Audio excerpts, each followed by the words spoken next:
Très bonne année 2025 à tous. Nous sommes le 2 janvier 2025. Premier rendez-vous de le grand soir de cette année. Et bien entendu avec nos invités qui ont certainement passé de très bonnes fêtes et qui se retrouvent avec beaucoup de pêche ce soir pour échanger autour des grandes questions d'actualité. On salue les auditeurs de Capital FM 102.8 qui suivent en direct justement ce programme également qui va s'arrêter sur le fichier électoral camerounais. Et l'ECAM a respecté le rendez-vous du 30 décembre dernier en dévoilant justement le contenu de ce fichier électoral. 7 845 622 inscrits au 30 décembre 2024 dans notre pays. Une relative diminution par rapport au dernier pointage qui situait à environ le nombre d'inscrits à 8,5 millions. Mais on notera également dans la lecture qui sera faite ce soir qu'il y a moins de jeunes que des femmes ou des hommes, entre guillemets. Et la question qui sera posée à nos invités est celle de savoir si finalement les jeunes boudent les inscriptions sur les listes électorales, ne se sentent-ils pas concernés par des élections, étant donné que les nouvelles inscriptions sont ouvertes depuis ce 2 janvier 2025. Pour ceux qui ne sont pas encore inscrits, invités aux échanges ce soir, Cyprien Aimé Olinga, ou Aimé Cyprien Olinga, le président du Front démocratique révolutionnaire. C'est un habitué des plateaux d'Info TV. Monsieur le Président, bonsoir, bonne année et bienvenue. Bonsoir Jean-Jacques Zé, bonsoir à mes co-panélistes, bonsoir à vos millions de téléspectateurs. Je voudrais dire un bonsoir patriotique et particulier à tous les révolutionnaires, tous les militants et sympathisants de mon parti, le FDR, le Front démocratique révolutionnaire bien entendu, qui sont déjà scotchés et qui suivent attentivement ce débat. Le front qui est au front des inscriptions depuis un certain temps. Tout à fait, tout à fait. Et vous me permettez également de faire un clin d'œil à tous nos compatriotes de la diaspora qui, de plus en plus nombreux, sont en train de reconnaître que nous sommes parmi ceux qui se sont battus depuis 31 ans pour que ce pays-ci soit un pays démocratique et qui, de plus en plus, sur nos plateformes numériques, nous manifestent leur soutien. Je voudrais leur faire un clin d'œil. Je voudrais aussi faire un clin d'œil à la conférence épiscopale nationale à travers Monseigneur Cléda Samuel, archevêque de Douala, Monseigneur Jean Barga, archevêque de Yaoundé, les évêques, Monseigneur l'évêque de Bertois, de Doumé, je crois, celui de Ngaoundéré et celui de Yagoua, sans oublier tous les autres qui semblent, et je m'en réjouis, avoir pris la pleine mesure de leurs responsabilités prophétiques et qui, à travers leurs différentes prises de position à l'occasion justement de la célébration de la fête de la Nativité, ont compris que le Christ veut que ses serviteurs défendent les plus pauvres, les plus faibles et défendent la justice, quel que soit ce que cela peut leur coûter. Et je les félicite d'avoir pris de manière sans équivoque, mais alors sans équivoque, en main leur responsabilité prophétique. D'accord. Les évêques, je ne suis pas sûr que celui du diocèse d'Ouméa-Bomba, Monseigneur Yann Osga, je n'ai pas encore vu sa position là-dessus. On lui demandera s'il a une position là-dessus. Au cas où vous parliez de lui, il s'appelle Yann Osga, de nationalité polonaise. Non, je parlais plus précisément de celui de Yagoua. Voilà, Yagoua Daoundéré. D'accord, parce que vous avez dit Doumé tout à l'heure, pour situer nos téléspectateurs. Sa Majesté Patrick Onondo, qui est naturellement membre engagé du Rassemblement démocratique du peuple camerounais, le RDPC. Il fait partie du grand collège des communicants de cette formation politique. Très bonne année et bienvenue. Merci M. Jean-Jacques Zé de nous avoir fait l'honneur de nous inviter à cette séance de débat au début de l'année. Vous nous permettez de réagir face, n'est-ce pas, à l'actualité. C'est donc avec beaucoup de plaisir que nous avons à représenter notre parti, le RDPC, en ce début d'année, qui lance une année pleine, n'est-ce pas, d'espérance, une année pleine d'espoir. Je voudrais profiter, n'est-ce pas, de cette occasion pour souhaiter à l'ensemble des Camerounais, n'est-ce pas, une bonne et heureuse année et une agréable année, que, n'est-ce pas, les projets des uns et des autres soient porteurs et que les différents espoirs qu'ils ont mis pour l'année, n'est-ce pas, soient porteurs et que les cadres de vie, les conditions de vie des Camerounais soient, n'est-ce pas, améliorées au niveau micro, mais également au niveau macro. Donc c'est avec beaucoup d'espoir que nous commençons cette année. D'accord, merci d'être venu en ce début d'année sur ce plateau. Hubert Mvolo est responsable, on va le dire ainsi, de la communication du citoyen actif du Cameroun, le CAC. C'est une formation politique. Hubert, bonne année. Bonne année Jean-Jacques, bonne année aux co-discutants. C'est un plaisir pour moi de répondre à votre invitation et donc d'être sur ce plateau. Surtout que c'est le premier plateau du grand soir de l'an 2025. J'estime être, avec les autres co-discutants, être honoré. J'aurais effectivement, vous faites bien le dire, je suis, s'il fallait dévoiler les casquettes du point de vue politique, je suis membre fondateur du CAC, membre du bureau politique et donc responsable national à la communication. Je suis également engagé dans la vie active, notamment pour édifier, amener les gens à s'intéresser davantage aux questions d'ordre politique, pour être actif et non inactif. D'accord, vous êtes un jeune actif et votre formation politique est active également. J'ai vu votre lecture sur les chiffres publiés par ELECAM, on en parlera tout à l'heure. Et nous accueillons avec beaucoup de plaisir M. Soum Sila. Il est président national du Parti républicain des peuples, c'est ça? Bien, rectificatif pour ceux qui nous écoutent, c'est le Parti républicain du peuple. Du peuple. Bien. Voilà, merci Monsieur le Président d'avoir accepté notre invitation. Très bonne année à vous également. Année d'espoir, année particulière 2025. Merci et bonne année à ceux qui sont ici présents. Cette année est particulière pour vous?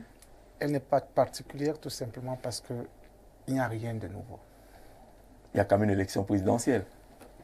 L'élection présidentielle est l'élection d'un individu. Le président de la République. Du peuple? Non. D'abord, pour être candidat à une élection présidentielle au Cameroun, d'abord, il faut être investi soit par 350 signatures des élus locaux. Déjà, il faut être d'abord sûr de mobiliser ces 300 signatures. Maintenant, en dehors de ces 300 signatures, il faut être représenté dans l'une des chambres. Ce que le PRP n'a pas, malgré que nous bénéficions des subventions de l'État. Mais pour l'instant, nous ne parlons pas d'élection présidentielle. Pourquoi? Je le dis parce que nous avons soutenu un candidat ou un processus qui a abouti, qui a encore un parcours à faire. Donc nous sommes toujours... Vous avez soutenu le candidat Paul Biya. Un processus qui a abouti. Et vraisemblablement, il sera candidat en 2025. Vous repartez dans ce soutien? Nous n'avons pas rompu l'alliance. C'est une nouvelle élection. Chaque chose a son temps. Les choses peuvent avoir changé. D'abord, déjà, il faudrait attendre qu'il se déclare pour qu'on parle d'alliance. Mais vous êtes satisfait jusqu'à présent? Cette alliance vous a souri? Ça ne se reflète pas. Mais dites-le nous. Il y a eu des retombées de l'alliance. En tout cas, les militants sont toujours vous suivre. Au cas où ils n'étaient pas au courant des retombées de cette alliance. Ça nous fait plaisir de vous avoir sur ce plateau. Monsieur, ça nous fait plaisir également d'accueillir Dimitri Ambaye, les journalistes, directeur de publication de Telegram News. Alors, je voulais commenter les tenues bleu ciel tout à l'heure. Il y avait beaucoup d'espoir. Mais là, vous nous ramenez les attributs. Dimitri, bonsoir et bienvenue. Bonsoir, monsieur Jean-Jacques. Bonsoir à tous vos téléspectateurs. Vous savez, les gens ont souvent l'impression que lorsqu'on ne dit rien, lorsqu'on ne fait rien, lorsqu'on n'agit pas, c'est parce qu'on n'a pas la possibilité de le faire. À un moment donné, il faut, comme disait Wal Soyinka, le tigre ne proclame pas sa tigritude. Ouais. Il attrape sa proie et la broie, la mange, la neutralise. Je préfère dire ça comme ça. Les tenues, elles sont faites et chacun sait qui met quelle tenue. Ce sont que des oripeaux. Le plus important, ce sont les capables de cracher, ce que l'on peut apporter, ce que l'on peut dire. Lorsque nous sommes sur ce plateau, le plus important, c'est ce que l'on retient, ce que nous avançons. Nous sommes tous Camerounais. Personne ici ne voudrait que le Cameroun ne soit un no man's land, que l'on soit l'opposition du pouvoir, de la société civile, des engagés, des alliés, des non-engagés, des alignés, des non-alignés, même de la société civile, des universités, des leaders d'opinion. Chacun a une idée du Cameroun. Et ce serait important que l'on retienne cela. On peut débattre, mais ne nous battons pas. Comme disait celui jusqu'à présent, qui est en train de se relancer, de se repositionner. Merci pour l'invitation. nous espérons que l'Afrique nous regarde. Et lorsqu'on montre le léopard, le zèbre, ou bien la panthère, que nous soyons en RDC, que nous soyons partout en forêt, on sait à quoi ressemble le léopard. D'accord. Monsieur, je vous invite à regarder cette note, je ne sais pas comment il faudra la qualifier. C'est un courrier du président du Sénat adressé au secrétaire général adjoint Bernard Wongolo qui s'affiche. Vous l'avez certainement reçu, vous également, ce document portant objet cessation de vos fonctions. Il est écrit: Monsieur Wongolo, j'ai l'honneur de vous faire tenir ci-joint en guise de notification les versions françaises et anglaises de l'arrêté du bureau numéro du 11 décembre 2024 mettant fin à vos fonctions comme secrétaire général adjoint du Sénat. À la suite de cette décision, je vous demande de vous présenter au Sénat au plus tard le lundi 16 décembre courant avant 15h30 personnellement ou par toute autre personne que vous pourriez mandater à ces fins, à l'effet de récupérer vos effets personnels au cas où vous en disposeriez encore dans votre ancien bureau. Je vous ordonne également de restituer dans les mêmes délais les véhicules ci-après qui vous ont été attribués dans le cadre de vos anciennes fonctions. Il s'agit d'un Land Cruiser, d'un Prado. Veuillez agréer, Monsieur Wongolo, l'expression de ma considération. C'est signé le président, pour le président du Sénat, le premier vice-président Aboubakari Abdoulaye. C'est une correspondance qui fait le chou gras. Elle est abondamment commentée. Il s'adresse à M. Wongolo, qui a un prénom, même si le courrier ne le mentionne pas. Alors, lorsque vous avez ce courrier, Président, quelle est votre réaction telle que l'administration fonctionne? On a quand même l'impression que ça manque de courtoisie. Même d'élégance. Hein? Ça manque de courtoisie, ça manque d'élégance. Je crois que tout le monde peut s'apercevoir que la nuit de long couteau a véritablement commencé. Et c'est une évidence. Là, vous savez, moi j'ai regardé avec beaucoup de sourire ce message. Surtout, j'ai lu les commentaires dans les réseaux sociaux, y compris les attitudes que semblait dénoncer un certain nombre de nos compatriotes vis-à-vis de ce monsieur qui a été limogé. Parce qu'il faut le dire, ça c'est un limogeage. Maintenant, M. Wongolo, c'est un ancien sous-préfet, un ancien préfet, un ancien gouverneur. C'est quelqu'un qui a roulé sa bosse dans la haute administration et qui est allé en retraite il y a environ 8 ans, 7 ou 8 ans, selon ce que j'ai vu. Maintenant, on l'a récupéré au niveau du Sénat, il a été nommé. Ce qui me dérange un peu, c'est le fait que les commentaires que j'ai lus semblent faire croire qu'il est très mécontent de ce limogeage. Je dis, mais pourquoi serait-il mécontent quand on sait effectivement, comme je l'ai dit tantôt, qu'il a roulé sa bosse dans toute la haute administration préfectorale et que ça fait quand même aussi un peu plus de 6 ans qu'il occupe ce poste. Et qu'il est pratiquement resté le maître du bateau, avec les difficultés que le secrétaire général titulaire, Nova Mobutu, a connues. Écoutez, le seul maître, oui, il faut donc qu'il comprenne aussi aujourd'hui qu'il devrait, en principe, aller se reposer avec son mentor, enfin son patron de secrétaire général, parce qu'il n'est pas le seul à avoir perdu son poste. Il me semble également que le secrétaire général lui-même, un peu avant lui, avait déjà également perdu son poste. Il y a quelques jours, je voyais la nomination de son remplaçant. Donc, moi, je crois que les gens ne doivent pas considérer... Content ou pas content, ça reste dans les supputations. Nous, on apprécie un courrier qui lui a été adressé. Le style utilisé fait quand même problème. Oui, mais le style, en principe, moi, je suis un révolutionnaire, Jean-Jacques. Le plus important pour nous autres, c'est l'effet que donne soit un courrier, c'est l'utilisation qu'on en fait.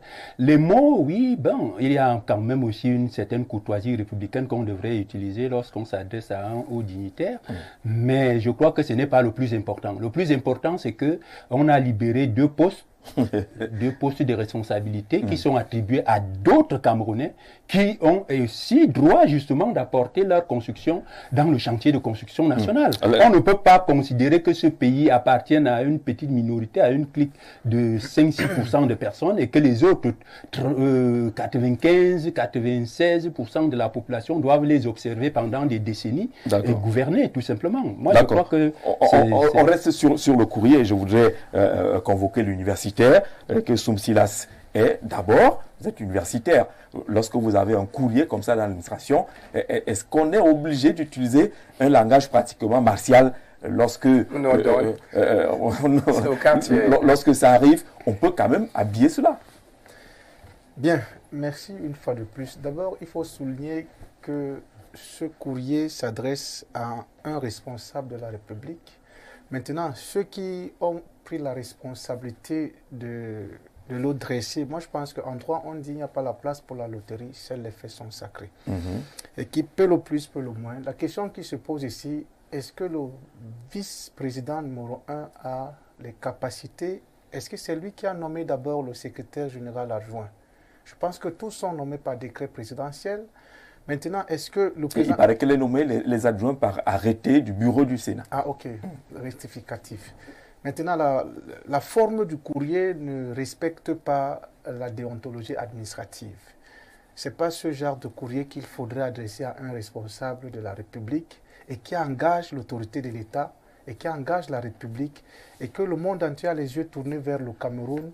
C'est une fois de plus, permettez-moi de le dire de façon crue, ceci fait la honte de l'humanité. Moi, je pense que nous ne sommes pas ici dans un quartier où il faut utiliser les termes de la barbarie et de la sauvagerie, parce que moi, je pense que ce courrier, il est barbare et sauvage, mais que celui qui l'a adressé doit savoir qu'il doit répondre. Si vraiment l'administration était vraiment dure, lui aussi devrait être interpellé par le chef du gouvernement, ou bien son patron direct, le président du Sénat, pour lui dire comment est-ce que vous pouvez engager la République dans une barbarie de cette nature. Parce qu'en fait, ce courrier, il est vraiment barbare et sauvage. Ça ne respecte aucune forme administrative. Comment est-ce qu'on rédige? La rédaction administrative voudrait que. Voilà la procédure. Voilà comment est-ce qu'on s'adresse à un haut responsable en fonction des circonstances de cette nature. Mais on ne peut pas s'élever de façon barbare et sauvage. Vous voudrez remettre des véhicules qui ont été mis à votre disposition. Vous envoyez. Je vous ordonne. Je vous ordonne. Je vous envoyerai vos effets personnels. Si seulement si vous en avez pas fait. Voilà. Les photos de madame et des enfants. Vous voyez un peu, c'est une preuve de vérité que le Cameroun vraiment va dans tous les sens et que l'arbitre suprême doit prendre ses responsabilités, qui est le chef de l'État. Il n'est pas débordé, cet arbitre-là. Ça vient de partout. Tous les jours, il y a quand même ce qu'on peut considérer comme dérive, comme dérapage. L'arbitre doit être débordé. L'arbitre n'est pas débordé parce qu'il a accepté cette responsabilité. Il a dit oui aux Camerounais qui lui ont fait confiance. Et il doit assumer, et il continue à assumer d'ailleurs cette responsabilité. C'est pour ça que, je vais vous dire, l'amitié est d'accepter que son ami puisse penser différemment. C'est pour ces raisons que je peux me permettre de dire que l'arbitre suprême prenne ses responsabilités. Il n'est pas débordé. Sa Majesté, vous avez lu le courrier, comment est-ce que vous l'interprétez? Bon, ce qu'il faut d'abord savoir, c'est que, vous savez, nous sommes dans un État démocratique. Et dans notre État, les trois pouvoirs, dont le pouvoir législatif, le pouvoir exécutif et le pouvoir judiciaire, ont des administrations certainement différentes. Parce que les pouvoirs ne doivent pas, n'est-ce pas, trop intervenir dans ce qui se passe dans les différents pouvoirs. Il y a un organe de régulation. Il y a un organe de régulation, je l'ai dit, des différents pouvoirs. C'est au niveau du président de la République. Au niveau du pouvoir législatif, ce que nous avons vu, lorsqu'on installe une administration nouvelle, quelle qu'elle soit, il y a les problèmes de procédures administratives, de procédures financières et toutes les procédures qui peuvent permettre à ce que cette administration puisse fonctionner. Dans le cas d'espèce, c'est l'administration du Sénat qui intervient. Est-ce qu'il n'y a pas eu des cadres? Je crois qu'il y a toujours des cadres qui ont une certaine idée de la rédaction administrative, telle que le disait M. Soum tout à l'heure. Des hauts cadres de l'État du Cameroun. Au Cameroun, on a des compétences nécessaires. C'est généralement ces collaborateurs de ceux qui décident au Sénat ou de ceux qui décident à l'exécutif, c'est eux qui proposent, n'est-ce pas, les lettres, parce qu'il faut savoir comment ça marche. Vous comprenez, nous ne sommes pas au quartier quand vous venez poser les questions comme ça. Il faut expliquer aux Camerounais comment ça marche dans une administration, comme c'est le cas. Il y a, lorsqu'on doit prendre une décision, le chef donne une idée que, bon, voici, on va prendre telle décision. Maintenant, ces collaborateurs qui sont censés être formés, qui sont censés avoir les compétences nécessaires, proposent dans la lettre. Parce que même quand le président vient faire le discours, c'est pas le président directement. On est d'accord pour le discours, mais vous savez que le président aussi, même quand on suit le discours du président, on sait à quel niveau il écrit lui-même. C'est pour tout ça. Donc, c'est pour cela qu'il faut éduquer les Camerounais. Parce que certains prendront la parole ici pour dire n'importe quoi. Il faut éduquer les Camerounais. Majesté, vous savez que dans nos administrations, il y a des ministres qui s'asseyent seuls devant leur machine, produisent leurs décisions eux-mêmes. Ça ne devrait pas être comme ça. Oui, et vous avez un grand jour, vous ne devez pas favoriser les choses comme ça. Non, on favorise pas. C'est qu'on le dénonce. Certains opposants sur la table ici qui vont certainement dire la même bêtise. Donc je dis donc pour faire fi de ça une fois, parce que moi je suis là pour éduquer les Camerounais. Je suis là pour dire la vérité. Qui a signé. Tout à fait. C'est pas lui. C'est ceux qui ont préparé le courrier. Absolument, parce que quand on est responsable, on travaille avec un certain nombre de personnes. Donc, vous donnez, n'est-ce pas, une idée que je veux faire ceci. Maintenant, ceux qui sont censés faire la rédaction, vous proposent que voici ce que nous proposons. Vous dites que bon, essayez de corriger à tel niveau, essayez de corriger à tel niveau. Ou alors, ok, la proposition semble d'abord bonne, avant d'avoir ce genre de lettres qui, ma foi, relèvent, en fait, des lettres qui sont d'une certaine rudoyauté, parce que c'est une lettre administrative un peu rudoyante. Bon, c'est arrivé. Toujours est-il que, comme on ne fait pas... C'est arrivé, on continue. On ne fait pas les omelettes sans casser les œufs. C'est arrivé. Je crois qu'il faut prendre note et qu'à l'avenir, il faut qu'il y ait, n'est-ce pas, des choses un peu plus supportables. J'imagine votre embarras. Et là, ça ne concerne pas le parti. On veut parler quand même du fonctionnement de l'administration dans notre pays. Ne vous embarrassez pas la casquette du parti, on vous l'enlève pour le moment. Non, je dis donc que dans chaque administration, il y a des Camerounais compétents pour, quelles que soient, n'est-ce pas, les spécialités. Dans le cas d'espèce, que ce soit dans le management, ou dans les rédactions administratives, ou dans les procédures financières, il y a des Camerounais qui sont aptes à faire les choses. Le Sénat n'en a pas? Moi, c'est curieux, c'est pour cela que c'est curieux. Je sais que le Sénat a souvent fait... Oui, mais je le dis vraiment de manière spontanée. Hein. C'est curieux. C'est curieux parce que je sais que le Sénat a souvent eu à faire des séminaires, parce que lorsqu'on installait le Sénat, on a un peu suivi. Il y a eu des séminaires, il y a eu le travail de recyclage des agents qui travaillent au Sénat. Vous ne voulez pas dire que c'est fait à dessein, que ce n'est pas un problème d'incompétence, c'est fait à dessein, ça, finalement? Non, disons que je ne sais pas pourquoi est-ce que ça a été fait. Est-ce que c'est un problème d'incompétence? Il faut toujours savoir exactement ce qui est fait. Vous ne pouvez pas venir sortir ici un mensonge, parce que si vous voulez que je mente, je ne vais pas mentir. Je ne sais pas ce qui s'est passé là-bas pour que ce soit ainsi. Moi, je préfère vous dire la vérité. Ça devrait être peut-être un peu plus correct. Maintenant que c'est arrivé, il faut juste attirer l'attention, n'est-ce pas, des responsables du Sénat, que vraiment, il faut peut-être avoir une plus grande sécurité dans le traitement des responsables que nous avons. Toujours est-il que lorsque quelque chose arrive comme ça, bon. Mais je sais aussi que ce n'est pas arrivé pour rien, parce qu'il y a derrière ça, il y a eu des problèmes liés au détournement, non? Et c'est pas les juges. C'est pas les juges. Si il y a un problème de détournement, c'est à la justice de décider. Ok, c'est vous qui en parlez. Voilà, donc, en fait, on va rester sur le fait. voulu relever ça. On va peut-être arriver sur ce qui pourrait être caché. On commence par ce qu'on a vu. C'est un courrier. Hubert, ce courrier, comment est-ce que vous le lisez, vous? Bon, déjà, je voudrais dire qu'on parlait d'administration tout à l'heure. La signature, c'est pour le président, le vice-président. Oui. Ça veut dire que le vice-président signe parce que le président a donné son OK. Certainement. Oui. Ça, c'est la procédure administrative. Et donc, le président même est comptable de ces mots qui ont été utilisés, avec validation du vice-président. Je ne sais pas pourquoi est-ce qu'on devrait se mordre les doigts. Et moi, maintenant, ça trahit effectivement quelque chose. C'est que l'ambiance qui règne dans cette structure est une ambiance très morose. Vous dites, comme on dit souvent à l'école, que la forme suspecte le fond.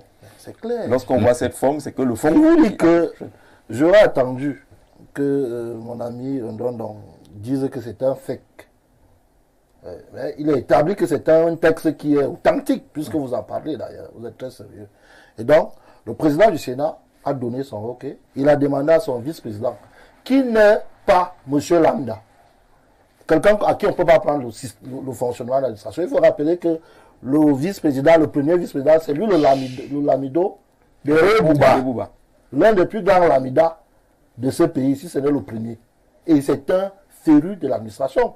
Et quand on sait comment l'administration met d'une lamida ou bien l'administration... Non, allez même à Rebouba.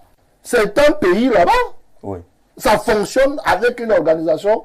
Il y a tout, il y a un système de renseignement. Jean-Jacques, vous arrivez, si vous avez l'intention d'aller à Rebouba aujourd'hui, avant d'entrer, le service de renseignement a l'info et donne le lamido lui-même.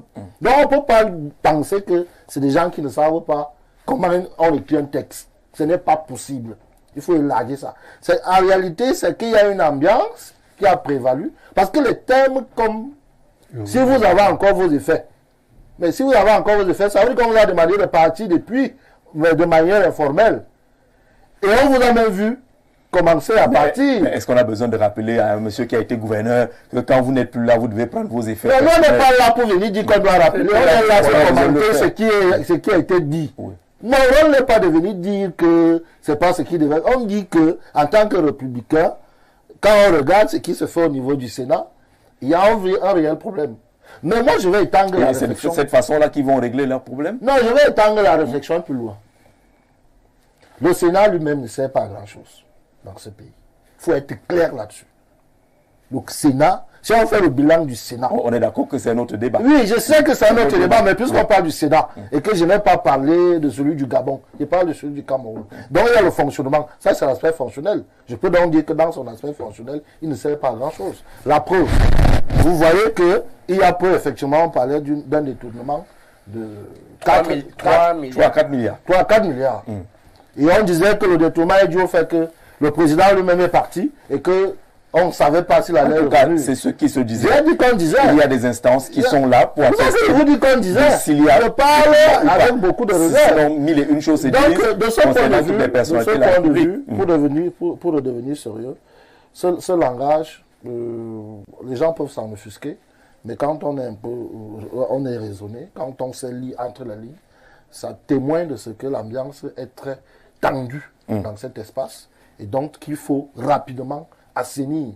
Parce que quand ça apparaît aux yeux du monde, et on est obligé d'en faire un débat. Monsieur Souma appelait tout à l'heure l'arbitrage. Voilà. Non, moi je n'en veux pas l'arbitrage là.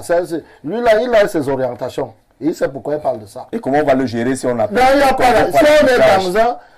Si on est dans un système où les pouvoirs sont réellement séparés, on ne parle pas d'arbitrage. Il y a une régulation interne parce qu'il y a des textes qui encadrent cela. C'est pour ça que quand M. Ndondon parlait, tentait de parler de la séparation des pouvoirs, j'ai souri un tout petit peu. Mais j'ai envie de dire que le président de la République n'a rien à voir dans cette affaire. C'est un problème interne qui doit naturellement se résoudre en interne. Sauf que il y a la question des hommes qui se pose désormais. Est-ce que le Sénat est géré véritablement tel que ça se doit? Là, on peut faire tout un débat là-dessus, mais de toute façon, si on vous demande où se trouve le président du Sénat à l'heure actuelle, je ne suis pas sûr que vous connaissez. Dimitri Yamba, ce courrier, vous l'avez parcouru, comme tous les Camerounais sérieux, et on a lu 1001 commentaires également à travers les réseaux sociaux. On se rend bien compte qu'il y a quelque chose qui a manqué au niveau de la rédaction. On relève les aspects de manque de courtoisie et de galanterie dans ce courrier-là. Est-ce qu'on a besoin d'arriver là, lorsque vous annoncez la cessation d'activité d'un responsable, un acte tout à fait normal? Si vous regardez et que vous observez bien, au-delà de la rédaction administrative, vous allez constater qu'il y avait déjà une ambiance morose. Vous constatez qu'il y a eu des résistances il y a eu des rappels à l'ordre. Il y a des personnes à qui l'on a dit, vous ne pouvez plus parce que, et qui ont voulu se référer parfois à la hiérarchie du parti. C'est une correspondance. Il y a d'autres correspondances qui ont suivi. Lorsqu'on se sent en difficulté, on se dit on va se réfugier derrière le parti. Le parti de Sa Majesté. Oui, parce qu'on sait que Bernard Wongolo a saisi, a informé le secrétaire général du comité central. Oui, mais lorsqu'il a été nommé, il n'a pas dit merci au secrétaire général du comité central du RDPC. Mais il a informé le camarade. Non, mais je voulais dire quand même. Grand camarade, je ne suis plus là. Lorsqu'il a été nommé, il n'a pas dit grand camarade, je suis derrière. On n'en sait rien. On ne l'a pas vu. D'accord. Actuellement, rien n'est caché. Vous avez dans une administration comme celle-là où le premier vice-président du Sénat, le Lamido Obakari, Alula, ne peut pas réagir comme un vulgaire individu. Il a l'onction du président du Sénat. Il s'est entouré d'un certain nombre d'éléments qui l'amènent à poser cet acte. Est-ce que M. Wongolo allait encore au travail comme il se devait? Il met point d'interrogation. Est-ce qu'il accomplissait encore sa tâche alors que le secrétaire général était en difficulté? Nous sommes entre nous et des choses qu'on ne peut pas dire. Nous ne contestons pas la cessation d'activité. C'est un acte normal. Monsieur, il y a le texte, il y a le paratexte, le texte, et il y a le contexte. Tel qu'il est écrit. Pour arriver au texte, il y a le contexte, il y a le paratexte. Il y a les éléments qui entourent cette décision. Le contexte dans lequel on annonce cette décision, nous sommes au lendemain d'une session parlementaire. Oui. Où au lieu de voir le secrétaire général adjoint aller agir pour préparer la session, on a plutôt vu un conseil technique. Il faut prendre ça en considération. M. Wongolo avait déjà été écarté. Après qu'il y a eu cette affaire de téléchargement, de détournement supposé de près de 3 milliards. Nous sommes tout à fait Oui, d'accord. monsieur- Nous sommes tout à fait d'accord. monsieur, Mais je ne vais pas rester sur le document qu'on a vu. Le reste, c'est des supputations. D'accord. Donne-moi 46, Le reste, c'est des supputations. donne-moi 46. Est-ce que le document tel qu'il est écrit, Oui. administrativement, ça doit se faire? C'est ça notre débat. Il faudrait que des experts des rédactions administratives, des questions administratives se prononcent. Le monsieur qui est vice-président, premier vice-président du Sénat, n'est pas quelqu'un qui se nulle part. C'est un produit de l'École nationale d'administration de magistrature. Ceux qui font mal sont ceux Il qui savent très est bien. produit de l'ENAM, Aboubakari Abdoulaye. Il sait les termes et les mots utilisés. Lorsqu'on dit on vous ordonne, on ordonne parce qu'il y a eu résistance. Non, parce que vous avez usé des subterfuges. Non, parce qu'il y a eu peut-être des médiations et vous avez estimé que vous êtes plus fort, vous êtes plus lourd, vous avez le bras long de jour comme de nuit. On a quoi dans les supputations? Supputation. Moi, je vais conclure pour repasser la parole parce que je vois que vous êtes gêné par le sujet. Non, on n'est pas gêné par sinon on l'inscrivait par l'ordre du Ok, jour. d'accord. Oui, Sinon, on l'inscrivait par l'ordre du Oui, jour. mais je Nous voulons pense- rester sur la forme du courrier Oui. et interroger le sérieux de notre administration. Même si vous êtes reconnu comme étant renégat, Oui. l'écriture D'accord. administrative reste l'écriture Monsieur, administrative. lorsqu'on vous ordonne- L'écriture judiciaire reste judiciaire. Lorsqu'on vous ordonne déjà, Oui. on est passé à une phase offensive. On est monté l'écran. On se dit, on a géré une ou deux choses. On vous a appelé. On a dit, monsieur le secrétaire général, adjoint, monsieur le secrétaire général par intérim. Il y a des ministres par intérim, hein. Beaucoup de ministres sont décédés là, et des ministres qui assurent l'intérim. Et généralement c'est un rappel. Avant d'ordonner, on vous fait un rappel quand On même. dit, monsieur le secrétaire général, vous savez que voilà, vous avez été épinglé, ou bien donc non est ressorti dans une affaire, voilà. Nous voulons pour les questions d'élégance, que l'on puisse vous décharger de ces fonctions. Vous avez le choix entre être démis. Nous disons toujours qu'on n'est pas en train de contester la D'accord, cessation bon, d'activité, je vais sur le sujet. qui est un acte Bon, je vais normal. dans le texte. Vous permettez que je vous relance avec quelques messages. Allons-y. Bon après-midi à vous sur le plateau. Cette histoire est faite à dessein. Les chargés d'études du Sénat sont des administrateurs civils, option administration parlementaire. En plus, le signataire de ce document est un administrateur civil de haut vol, Jean-Daniel Depuis Ngousso, qui dit que c'est écrit sous cette forme-là à dessein.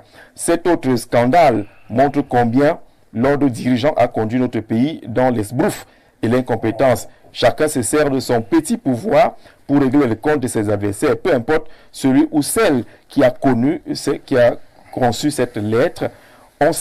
Son signataire devrait en assumer l'entière responsabilité. Anissé Megnou depuis Emombo, je crois que nous sommes ici à Yaoundé. On lira quelques-uns de ces messages. Je vous relance Oui. donc sur le plan de la forme. est-ce que c'est comme cela qu'on devrait adresser un courrier? Est-ce que c'est l'administration qui va se substituer à la justice au cas où les soupçons de détournement sont avérés? Si M. Ouangolo estime qu'il a été abusivement débarqué de son poste ou de sa fonction de secrétaire général adjoint du Sénat, il saisit le tribunal administratif.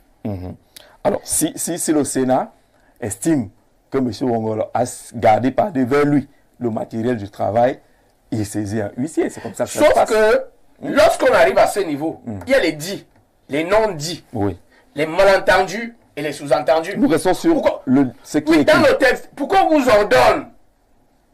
C'est parce qu'il y a eu sûrement une résistance. Et dans cette affaire, si vous fouillez, il n'y a pas que le Sénat. Il y a des batailles pour la succession du secrétaire général du Sénat. Le secrétaire général, aujourd'hui, est en course. Il y a un nouveau secrétaire général déjà. Il y a un nouveau secrétaire général qui arrive, mais quand vous regardez les dates sont antérieures à l'arrivée du nouveau secrétaire général du Sénat. Il faut remplacer peut-être poste par il y a des batailles et ça se reflète. Il y a des batailles de succession. Ça se reflète sur et au-delà de tout, monsieur Jadazé, avant de boucler, je vous dis, monsieur Ouangolo, qui aujourd'hui est jeté en pâture, au-delà de l'affaire de détournement supposé, mais il y a des batailles dans sa région d'origine. Il y a des batailles dans la région de l'Est. D'accord. Dans le cadre de la délégation régionale du parti. D'accord. Depuis que le patriarche... Dimitri, permettez qu'on soit ordonné dans le débat. Bon, je finis alors. Permettez, vous aurez vos 30 secondes après le second tour. D'accord. Permettez qu'on soit ordonné. Permettez qu'on soit ordonné. Parce qu'on allait plus loin que le texte. On va venir, je vous l'ai dit, on commence par le texte. Et puis on essaye de voir le contexte. Si on fait tout à la fois, on va se perdre là-dessus. On va se perdre là-dessus. Jean-Jacques Zé, nous sommes en 2025. Pourquoi les militants du RDPC et ses affiliés continuent à venir insulter l'intelligence des Camerounais? En quoi est-ce que M. Ndondon est plus brillant que les téléspectateurs au point de prétendre venir éduquer les Camerounais? Il faut respecter vos compatriotes et vos téléspectateurs en toutes circonstances.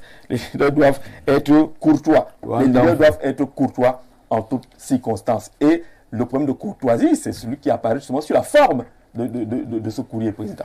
Oui, mais le problème de courtoisie apparaît, et je crois que pour ma part, il n'y a pas lieu de faire, de secouer les épouvantails. Je voudrais rappeler ici que le vice-président du Sénat, en dehors, le premier d'ailleurs, en dehors du fait qu'il soit le premier vice-président du Sénat, c'est une autorité, d'ailleurs quelqu'un l'a dit tout à l'heure, c'est un lamido. Et ce n'est pas le lamido de n'importe quel lamida. Et tout le monde sait la manière avec laquelle ce lamido est dirigé, d'une main de fer. C'est une administration. Donc, le lamido de Rebouba, j'ai l'impression que là également, il s'est auréolé non seulement de sa carapace de vice-président du Sénat qui avait le quitus de son président, mais davantage du lamido, du roi, n'est-ce pas, de Rebouba qu'il est. Et ça s'inscrit justement dans ce que je disais d'entrée de jeu. Nous sommes là en plein dans les batailles qui vont, au fil des jours, justement, se révéler encore davantage quant à la lutte pour la succession, à la magistrature de M. Biya. Nous sommes là en plein dans ce qu'il est trivialement, ce qu'on appelle trivialement la guerre des longs couteaux. Et chacun utilise les armes qui sont à sa possession, qu'elles soient conventionnelles ou non, pour neutraliser justement les velléités adverses. Je pense que, au lieu de nous affoler, nous pouvons simplement, comme je l'ai dit d'entrée de jeu, constater qu'effectivement, dans la bataille de succession, il y a des gens qui perdent et qui vont davantage perdre des plumes. Pour nous, au FDR, nous nous en réjouissons parce que nous pensons effectivement pour que les lignes bougent au Cameroun, il va falloir que, même au sein de la grande machine bizarre qui a été mise en place depuis pratiquement 60 ans, qu'il y ait des défections, qu'il y ait des clans qui commencent à s'affronter et ça va nous faciliter la tâche justement pour la refondation de notre pays. Vous êtes fier que ça se gâte comme ça? Je suis très fier d'ailleurs. Dans le camp d'en face, que ça se déchire. J'ai bu un bon verre de whisky. Lorsque j'ai constaté ça, j'ai dit c'est un début et c'est un bon début. J'encourage même tous les autres responsables. Ils commencent à se bouffer entre eux. Ah oui, il faut qu'ils se bouffent et il faut qu'ils se bouffent véritablement pour que justement cette machine qui nous a maintenus dans une pseudo-démocratie commence à se détériorer. Commence à se détériorer pour qu'effectivement nous procédions dans ce que nous autres nous appelons la refondation, c'est-à-dire la mise en place justement d'un véritable état de droit, un état démocratique justement où on n'observera pas ce genre de courrier adressé à un responsable. Mais pour y arriver, il faut d'abord une refondation. Il faut qu'on jette les bases d'une vraie république, d'un véritable état démocratique. Mais pour le moment, nous sommes dans une dictature réactionnaire rétrograde, mais qui utilise justement les termes que on utilise dans ce genre de régime. Bien entendu. Moi, je les encourage et j'ai dit bravo au Lamido. J'encourage les autres à continuer également aussi à scier ces branches-là pour qu'effectivement le Cameroun se libère. Bonsoir Jean-Jacques Zé, bonsoir à tous les panélistes. J'ai l'impression que la personne qui a saisi la correspondance n'a que traduit la langue vernaculaire de l'ordonnateur. Je ne pense pas qu'il y ait un problème de compétence en matière de rédaction administrative au Sénat. La forme trahit le fond du climat qui sévit à ce niveau. Il y a une volonté manifeste d'humiliation. Simon Mambou, président de l'UPA. Merci, Monsieur le Président. Mais ce sujet retrouve justement une certaine ambiance qu'on observe depuis un certain temps, où les ministres se contredisent, des courriers s'affrontent, des fuites, des courriers organisés tout le temps. Il y a quand même une ambiance au niveau de l'administration qui suscite des interrogations, Majesté. Oui, je disais que effectivement, quand nous venons, hein, je le reprends et je le dis, il faut que les téléspectateurs acceptent la démocratie. Quand nous venons, c'est pour éduquer. Et je le répète. Et je le maintiens. Je dis donc que face à mon prédécesseur qui venait de parler, M. Aimé Cyprien, vous savez, il parle parce qu'il sait qu'il est dans un état où on peut exprimer ses opinions sans être inquiété. Donc il ne peut pas parler de dictature, il ne peut pas venir traiter le régime ou les responsables du régime de toutes les caractères dictatoriaux qu'il a évoqués et croire que nous ne sommes pas dans un... Il y a quand même des langages qui sont utilisés qui peuvent lui donner... Dans un système de démocratie. Il sait qu'il s'agirait... En démocratie, laissez-moi vous dire, ce qu'il dit, il est libre de dire ce qu'il pense. D'accord. Mais il ne doit pas insulter. On doit critiquer. Moi, j'ai tous les citoyens, tous les citoyens doivent tous les citoyens doivent critiquer. Je n'ai insulté d'un régime dictatorial, c'est pas une je n'ai insulté personne. Tout à fait. Donc je dis donc que tout le monde doit critiquer. Hein, oui, mais parce que quand on est en démocratie, on a une démocratie, tout citoyen peut dire. D'accord. Il a dit ce qu'il pense. Voilà. Il pense que le régime citoyen peut dire ce qu'il pense. Et nous prenons ça effectivement dans le cadre, n'est-ce pas, de l'exécution, de l'application de la démocratie qu'il y a tout simplement. Vous, même si vous êtes aussi un évêque, vous pouvez aussi dire ce que vous pensez, parce que nous sommes en démocratie. Je ne sais pas pourquoi est-ce que quand les gens parlent, ça devient comme si c'était un problème. Alors parlons, répondons à la question. Qui observe que l'administration camerounaise brille par des attitudes assez problématiques quand même. On ne peut pas régner le fait que dans certaines administrations, qui est, n'est-ce pas, qui est, comment on appelle ça, qui est des préjugés ou qui est des a priori.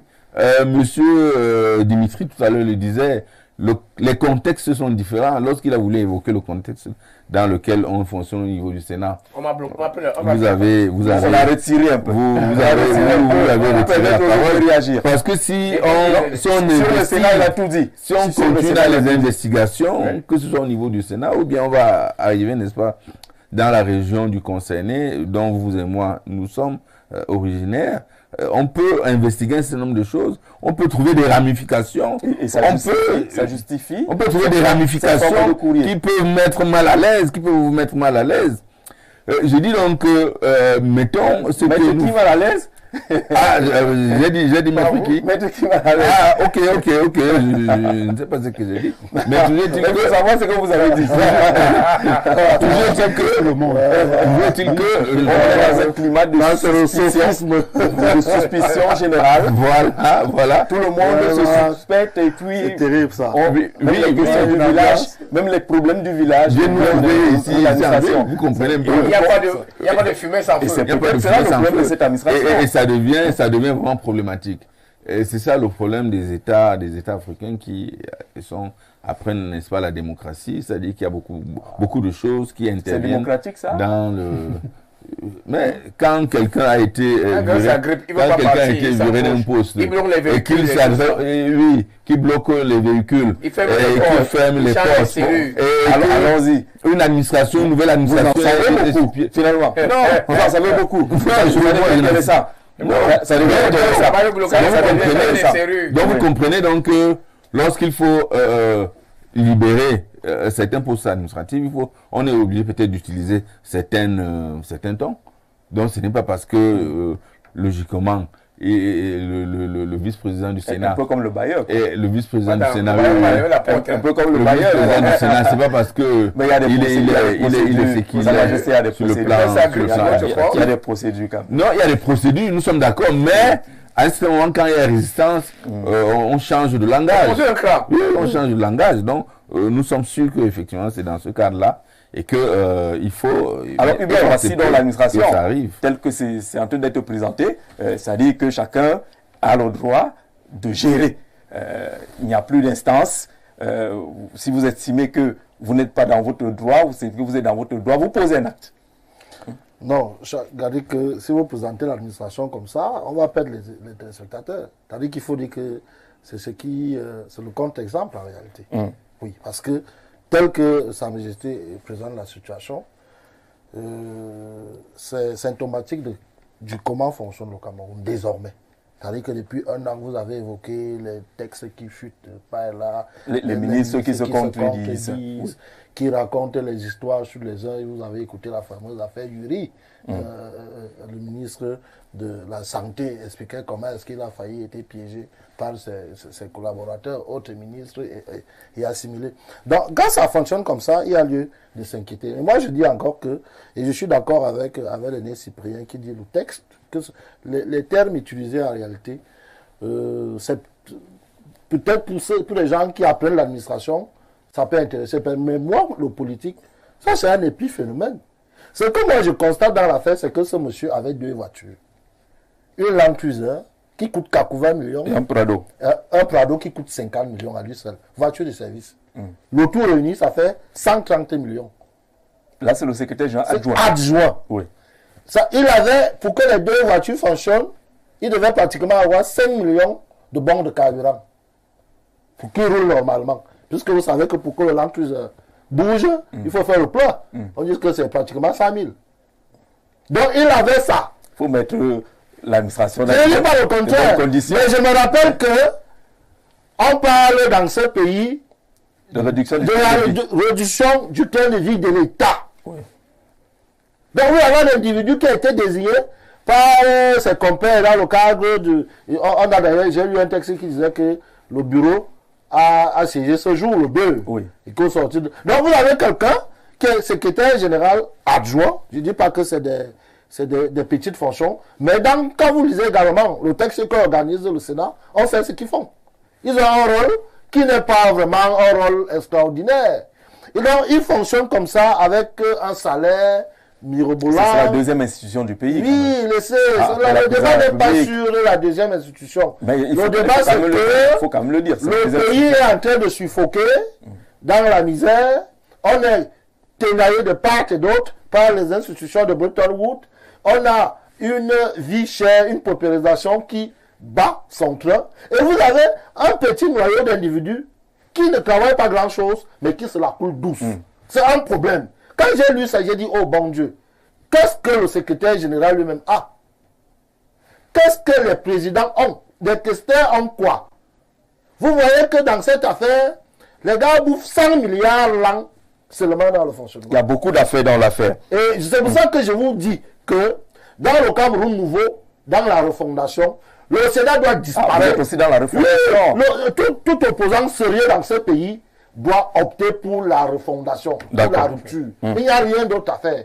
Parce que dans la navette, je fais une virgule comme ça, dans la navette parlementaire, vous avez appris que le Sénat a bloqué un texte qui a été voté. Ou à changer une virgule. On vous dit d'ailleurs que c'est l'adoption. Dès que la session de l'Assemblée nationale est finie, les communiqués sont rendus publics. Le poste national et la CATV Télé font les commentaires. Donc ce qui se fait au palais de congrès là, c'est juste un titre complémentaire. Conclusion des courses, cette institution Le Sénat ne sert à rien. ne sert Pour vous, à rien. à l'heure de la refondation, il n'y aura plus le Sénat. Vous êtes deux Effectivement. là Tout à d'accord fait. sur ce point-là. Tout à fait. M. Cyprien Olinga est très d'accord avec vous. Bonsoir, bonne année. Jean-Jacques, j'ai l'impression que nous sommes à la fin du régime et les caciques et pontes du régime se neutralisent et c'est devenu la guerre de tous contre tous. Tout le monde voudrait avoir droit au chapitre de la succession dont je suis content de ce régime s'auto-déchire déjà de l'intérieur. La fin est proche. Cordialement, c'est vrai que notre ami On va prier pour que ça soit n'a pas signé. On va regarder du côté du Gabon ce qu'on dit. Le fait d'être l'Amida ou l'Amido ne nous a pas, ne sous-entend pas que vous êtes correct. Ce qui se passe au Sénat par quelqu'un du Nord, c'est la même chose qui se passe à l'Assemblée. Rappelez-vous, et quand vous écoutez les gens de ce coin du pays parler, ils disent bien que nous aimons le Père et non le Fils. Suivez mon regard, Serge, depuis Libreville. On vous salue là-bas, depuis Libreville au Gabon. Merci pour votre contribution. Vous dites que ce qui se passe là. Bonsoir et bonne année au Grand Soir d'Info TV. Très belle émission. M. Jean-Jacques, le virement voilà, limogeage du SGA, du Sénat, résulte de certaines batailles au RDPC. Vous vous souvenez qu'il y a quelque temps, le premier vice-président du Sénat, l'honorable Nkodo, a été relevé de ses fonctions. Il est difficile au RDPC de donner son point de vue aux aînés, mais même si vous avez raison à 10 000%, la preuve c'est que personne n'ose prétendre au poste de président national du RDPC devant le président Paul Biya. Jean-Bruno Afane-Oyen, depuis Simbok, du côté ici à Yaoundé, qui donne son point de vue là-dessus. Bonsoir Jean-Jacques, bonsoir à tout le panel. Ces notes adressées à un responsable est le résultat de tout le désordre logé dans ce gouvernement. La fin du règne RDPC aux yeux de tous. Les ministres qui critiquent les collaborateurs, les injonctions de certains à d'autres, des cambriolages à la présidence de la République, les détournements au Sénat, c'est trop. Amadou Sangou, depuis Douala. Le panel, bonsoir. Pour reprendre le feu à Teba et le Cameroun est une mafia. Tous les secteurs sont plombés. La loi de la jungle, vivement que ces gens qui ont pillé systématiquement libèrent le plancher. Parler de la guerre. Hein. Bonne année, Jean-Jacques Zé. Aussi à ton panel, vraiment, dites aux représentants du RDPC qui n'est pas la prétention de mieux maîtriser le sujet que les autres Camerounais, qu'il laisse ce qu'il dit éduquer là. Il est là pour un débat d'idées et non pour enseigner. Patrice depuis Batouri qui envoie ce message, hein, sa majesté. Oui, je suis effectivement là pour enseigner. Ah bon? Oui, insister. oui, je le maintiens. Oui, je suis là pour enseigner, alors plus sage, pour donner un certain nombre de connaissances ceux qui nous observent. et pour mettre la barrière aux menteurs, Monsieur l'enseignant, vous ne suis pas les gens de menteurs, pour dire la vérité. Sur le plateau, il y a des gens qui m'ont dit ici. Ils sont pas loin de vous. vous n'êtes pas Moi, je suis là d'accord. pour dire la vérité. Et la vérité, c'est que c'est pourri, non? Et la vérité, ça va c'est mal. que la vérité, elle finit toujours par... Ça va Oui, mal. c'est fait. Cette affaire-là va sentir plus que ça, hein, c'est ça? Pourquoi? Ce qui se passe au Sénat. Non, la vérité, c'est la vérité. D'accord. Oui. Bonsoir le plateau. Émile Zola dans Germinal disait lorsque les loups finiront de dévorer les coqs de la basse-cour, c'est entre eux qu'ils vont se dévorer. C'est une bataille pour la transition qui a commencé. Thierry depuis Soa. Dites au monsieur Antissu Panthère de rester dans le sujet du débat. Je me demande ce qu'il fait. Nabil depuis Marois. Nabil, Non, monsieur Antissu oui, Panthère. Nabil- Monsieur Antissu Nabil, Panthère. sûrement, ne nous reçoit pas au premier degré. Peut-être qu'il a une autre façon de voir. Nous estimons que ce qui est fait, on aurait pu le faire autrement, mais sauf que lorsqu'il y a une fumée, il n'y a pas de fumée sans feu. Ouais. Si vous fouillez en dessous, vous trouverez qu'il y a un certain nombre d'éléments qui ont conclu, qui ont amené à la mise en difficulté du secrétaire général adjoint du Sénat. Et en même temps, si vous faites une autre lecture, vous allez vous rendre compte que si on demande à un responsable de son rang, si on ordonne à un SGA du Sénat de remettre les véhicules, de prendre tout ce qui lui est personnel dans un bureau, ça veut dire au fond qu'il y a résistance. D'accord. Et s'il y a résistance, vous fouillez en arrière-plan, vous trouverez que les batailles qu'il y a dans la région de l'Est pour mettre à mal Bernard Wongolo, dans le cas de la succession du feu patriarche Janvier Mongi Sosomba, dans la délégation régionale du RDPC à l'Est, ces batailles se révèlent aujourd'hui être une véritable... On est donc d'accord. On est d'accord que c'est une affaire de bataille. À n'en point finir, Jean-Jacques Zé, prière de rappeler au monsieur en boubou, à votre gauche, à ma gauche, qu'il n'éduque personne à afficher une telle image de notre administration publique n'honore ni le parti politique qu'il représente, ni le chef de l'État, et encore moins le Cameroun. On comprend celui qui est du parti. Le parti qui gère. On dit bien que ça n'honore pas le parti politique qui le représente, ni le chef de l'État. Et encore moins le Cameroun. On comprend le pourquoi de certaines choses avec les APE. Au niveau de l'éducation, c'est une honte. Anissé Menou qui écrit justement ce message là. On a d'autres messages qu'on n'aura peut-être pas toujours la possibilité de lire. Le Sénat est à dissoudre. Cette note prouve à suffisance qu'il ne sert à rien du tout. Amadou Sangou depuis Douala qui retrouve un peu la position de Hubert, les gens qui pensent que le Sénat doit totalement disparaître. En tout cas, c'est ce spectacle qui alimente les échanges en ce début d'année. Ce courrier qui a une fois de plus fuité. Souvenez-vous que nous avons fait un programme ici sur la fuite des documents au niveau de la haute administration. Et justement, il était dit que ce n'est pas toujours le hasard. Je vais terminer en disant que si on a remplacé le secrétaire général du Sénat par un fils d'une certaine région, lorsque nous arrivons ici en studio, nous avons également eu des complaintes. Des personnes qui estiment que si n'est plus l'homme de la situation, qu'un fils du soleil levant également le remplace pour que ce soit poste par poste. D'accord, on a compris. Monsieur Jidi et particulièrement mon président Cyprien Olinga, il a déjà ma voix, Nicolas Agaroua, Cyprien Olinga. Vous avez déjà une voix qui vient de Garoua. Bonsoir. C'est beaucoup long. Est-ce que vous en savez? Nous avons plein de monde là-bas. Et c'est lui là au moins la possibilité de à Garoua. Monsieur Amba, je ne sais pas ce que vous voulez dire ou ce que vous voulez manifester là, mais laissez le téléspectateur dire au monde entier. Il a dit son engagement. Il a dit son engagement. Ne comptez pas pour nous. Laissez-nous compter, monsieur Amba.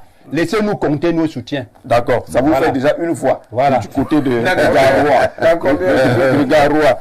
Bonjour, bonsoir Jean-Jacques. Ce monsieur, le président, dont on ne peut rien dire de bon, le représentant du RDPC, il doit comprendre que tout est en train de leur échapper et qu'il compte sur la force, entre guillemets, la force. Ce président a fini par vous. Est-ce que ce n'est pas une ambiance, comme certains pensent, de fin de régime? Ça doit vous déranger lorsqu'on parle de cela. Il est dans le régime, non? Il a soutenu le régime en 2018. Il ne peut pas se départir de cela. Permettez qu'il réponde. Laissez le président répondre. Ne pas se départir. D'accord. Ne répondez pas à sa place. Ne répondez pas à sa place. Ils ont créé le G20, le G35. Il y était. Dimitri va laisser qu'il réponde. Il doit être comptable. Monsieur, vous êtes comptable. D'accord, permettez qu'il réponde. C'est quand on dit Dimitri Amba. D'accord. Permettez que le président réponde. Soum Silas est comptable pour avoir soutenu le président. Non. D'accord. Monsieur le Président, vous pouvez m'en parler. Merci. J'admire votre calme. Merci. Oui. Allez-y. La bouche qui parle. Vous savez, il faut d'abord retenir que le premier vice-président du Sénat a pris le commandement à l'INAM. En matière de pouvoir, on ne partage pas le commandement. Et les mesures qui sont prises ici, c'est une preuve de vérité que c'est un administrateur civil. C'est le pouvoir qui parle. C'est le commandement qui écrit. Donc il y a une résistance. Si son ancien collaborateur Peut-être. d'abord. Peut-être qu'il y a une résistance, on ne peut pas affirmer. Je dis peut-être, bien sûr. Si son ancien collaborateur d'abord, qui est ancien gouverneur, Lui aussi, dans la matière d'administration. la matière d'administration, pour avoir été produit de l'ENAM aussi, les deux se connaissent comme étant les administrateurs civils. Je pense qu'il y a eu une période de courtoisie entre les deux et que ce dernier a voulu tenir tête à son patron. Peut-être. J'ai dit peut-être que ce dernier a voulu tenir tête à son patron. Et que le... Est-ce que c'est son patron? Oui. Bien sûr. Oui. Le premier Je ne peux pas confondre la hiérarchie et le patron. C'est le Allons-y. patron. La hiérarchie, c'est le patron. Le premier vice-président, c'est lui qui engage. Si le président n'est pas là, il remplace le président en cas d'absence ou de vacances. C'est sa hiérarchie. C'est sa hiérarchie. Et les méthodes qui sont employées ici pour remettre le concitoyen à l'ordre, moi je pense que le premier vice-président a mûri sa réflexion. Et c'est ça aussi la démocratie. C'est pour avoir les points de vue contradictoires. C'est pour nous amener à débattre comme nous faisons ici aujourd'hui. Quand vous parlez des ministres qui se contredisent, c'est tout à fait normal dans une démocratie qui marche. Est-ce qu'on leur apprend ça? Est-ce qu'on leur apprend ça? Non. Vous pouvez pas être dans un gouvernement. Vous êtes dans un gouvernement. Pourquoi vous réagissez comme ça? Il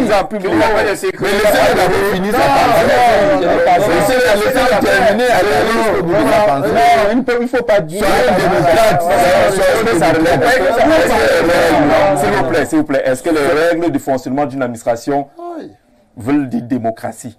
Laissez-le aller jusqu'au bout de sa pensée. Est-ce qu'on n'utilise pas à tort la notion de démocratie? Laissez-le aller jusqu'au Lorsque bout de vous sa êtes dans pensée. une équipe et que cette équipe-là affiche en public des dissensions, des On a divisions. les gardiens Oui. Écoutez déjà, qui n'envoient pas les passes aux le vice-président du Sénat n'est pas un militant du RDPC.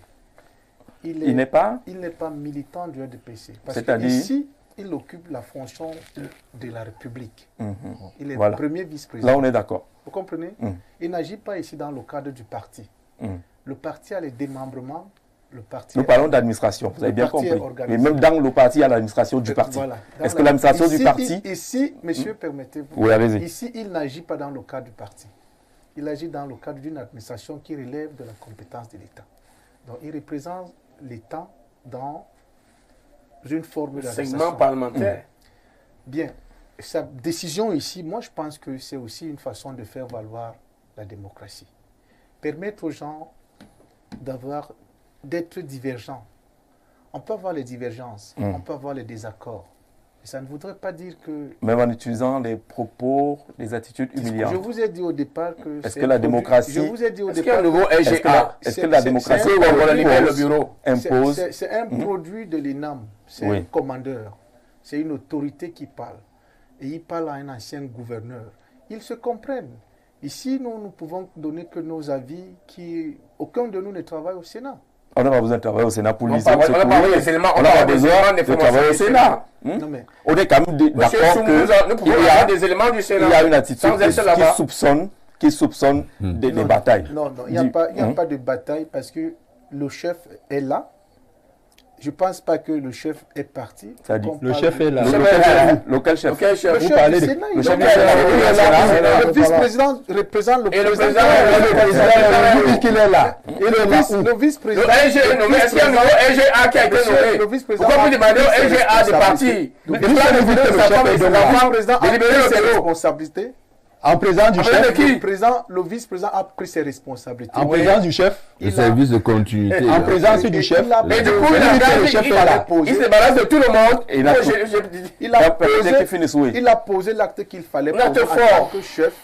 C'est un acte fort. On ne l'est pas n'importe qui. Non, il est n'importe qui devant lui. N'importe qui? Oui, devant lui, parce que c'est sa hiérarchie, monsieur.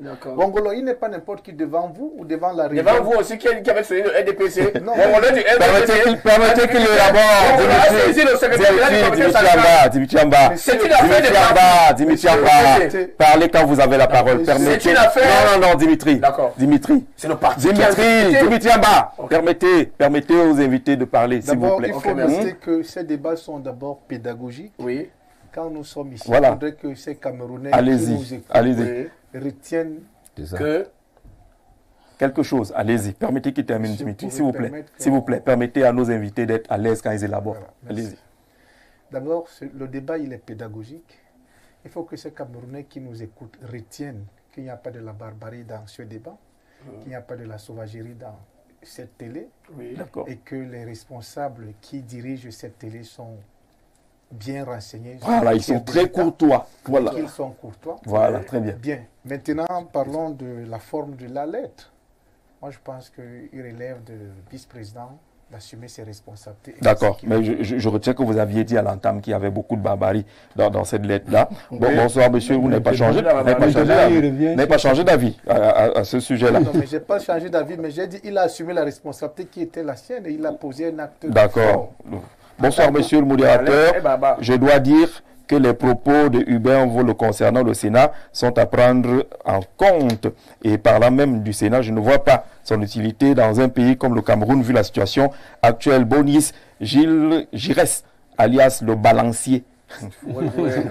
Balancier depuis Damas. Non, vous avez chuté. Vous avez chuté, on a retenu l'essentiel. Ah, ok. Qui était pédagogique d'ailleurs. On va prendre une respiration, petite respiration, et puis on parle des inscriptions sur les listes électorales.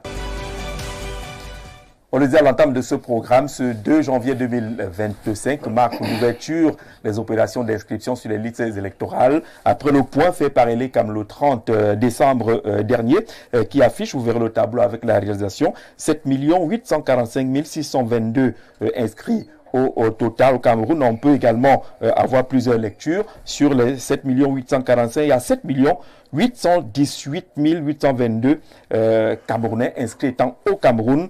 Du côté de la diaspora, on a enregistré 26 800 inscrits dans la diaspora. Et les tranches sont également bien listées et présentées. Les hommes, 4 207 957. Les femmes, 3 637 665. Et les jeunes, 2 607 321. Les personnes handicapées, 33 985. Voilà les chiffres tels que rendus publics par Elections Cameroun il y a de cela quelques jours. Les opérations ont commencé aujourd'hui.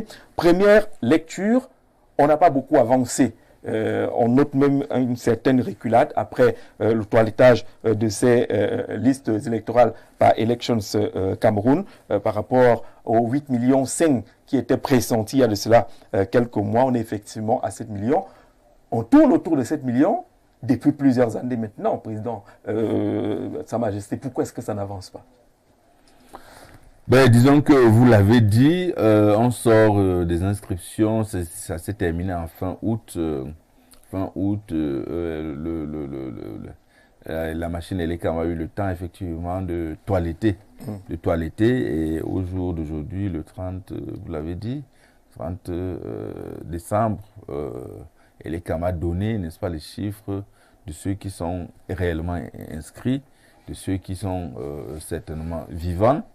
Et je crois que, étant donné que les inscriptions ont repris dès le 2, donc dès aujourd'hui, je crois que ça va effectivement continuer et que le premier toilettage étant fait, ça va continuer et on va certainement augmenter, n'est-ce pas, le chiffre des Camerounais qui vont être inscrits sur les listes électorales.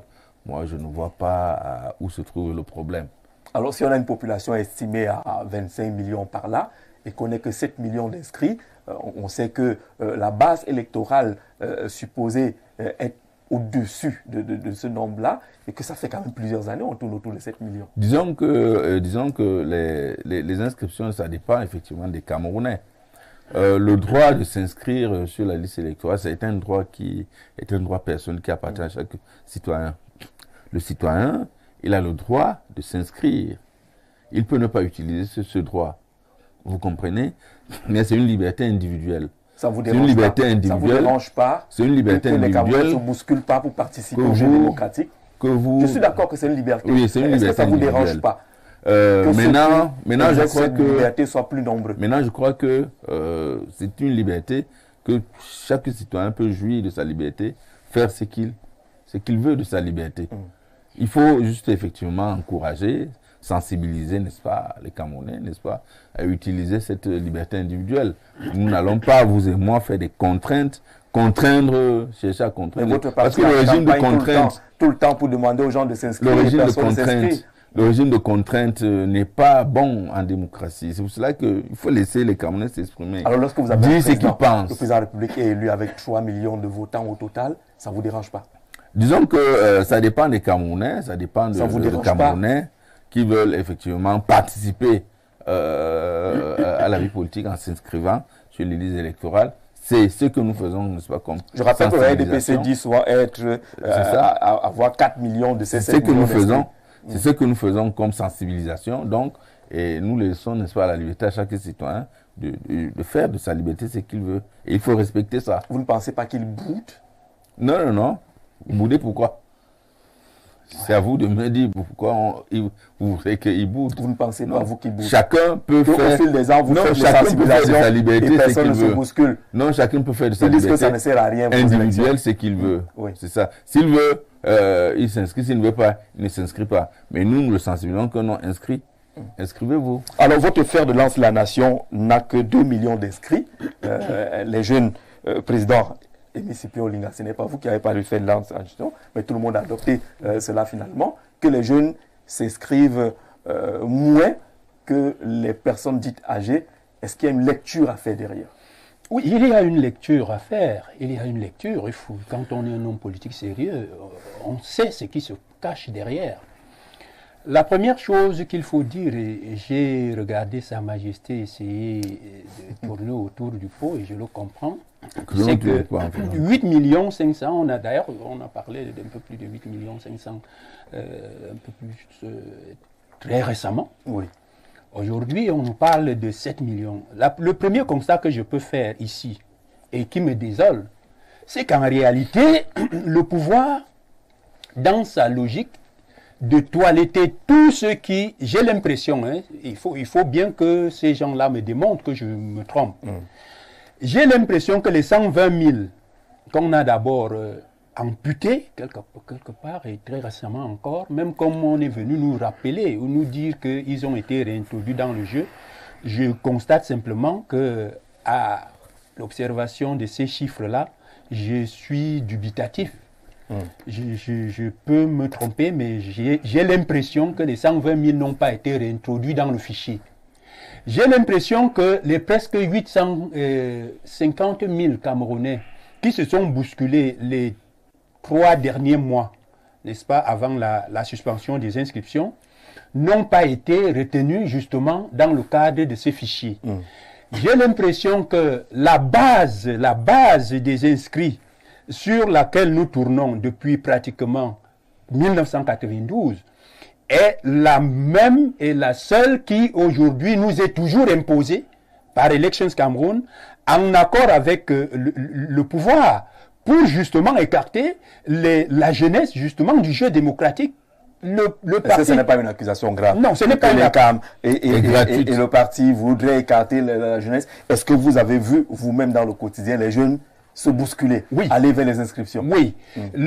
Et vous avez vu que les noms ne sont pas monsieur, sortis. Je vous ai écouté tout à l'heure. Vous avez vu que les noms ne sont pas sortis. Dans le dilatoire.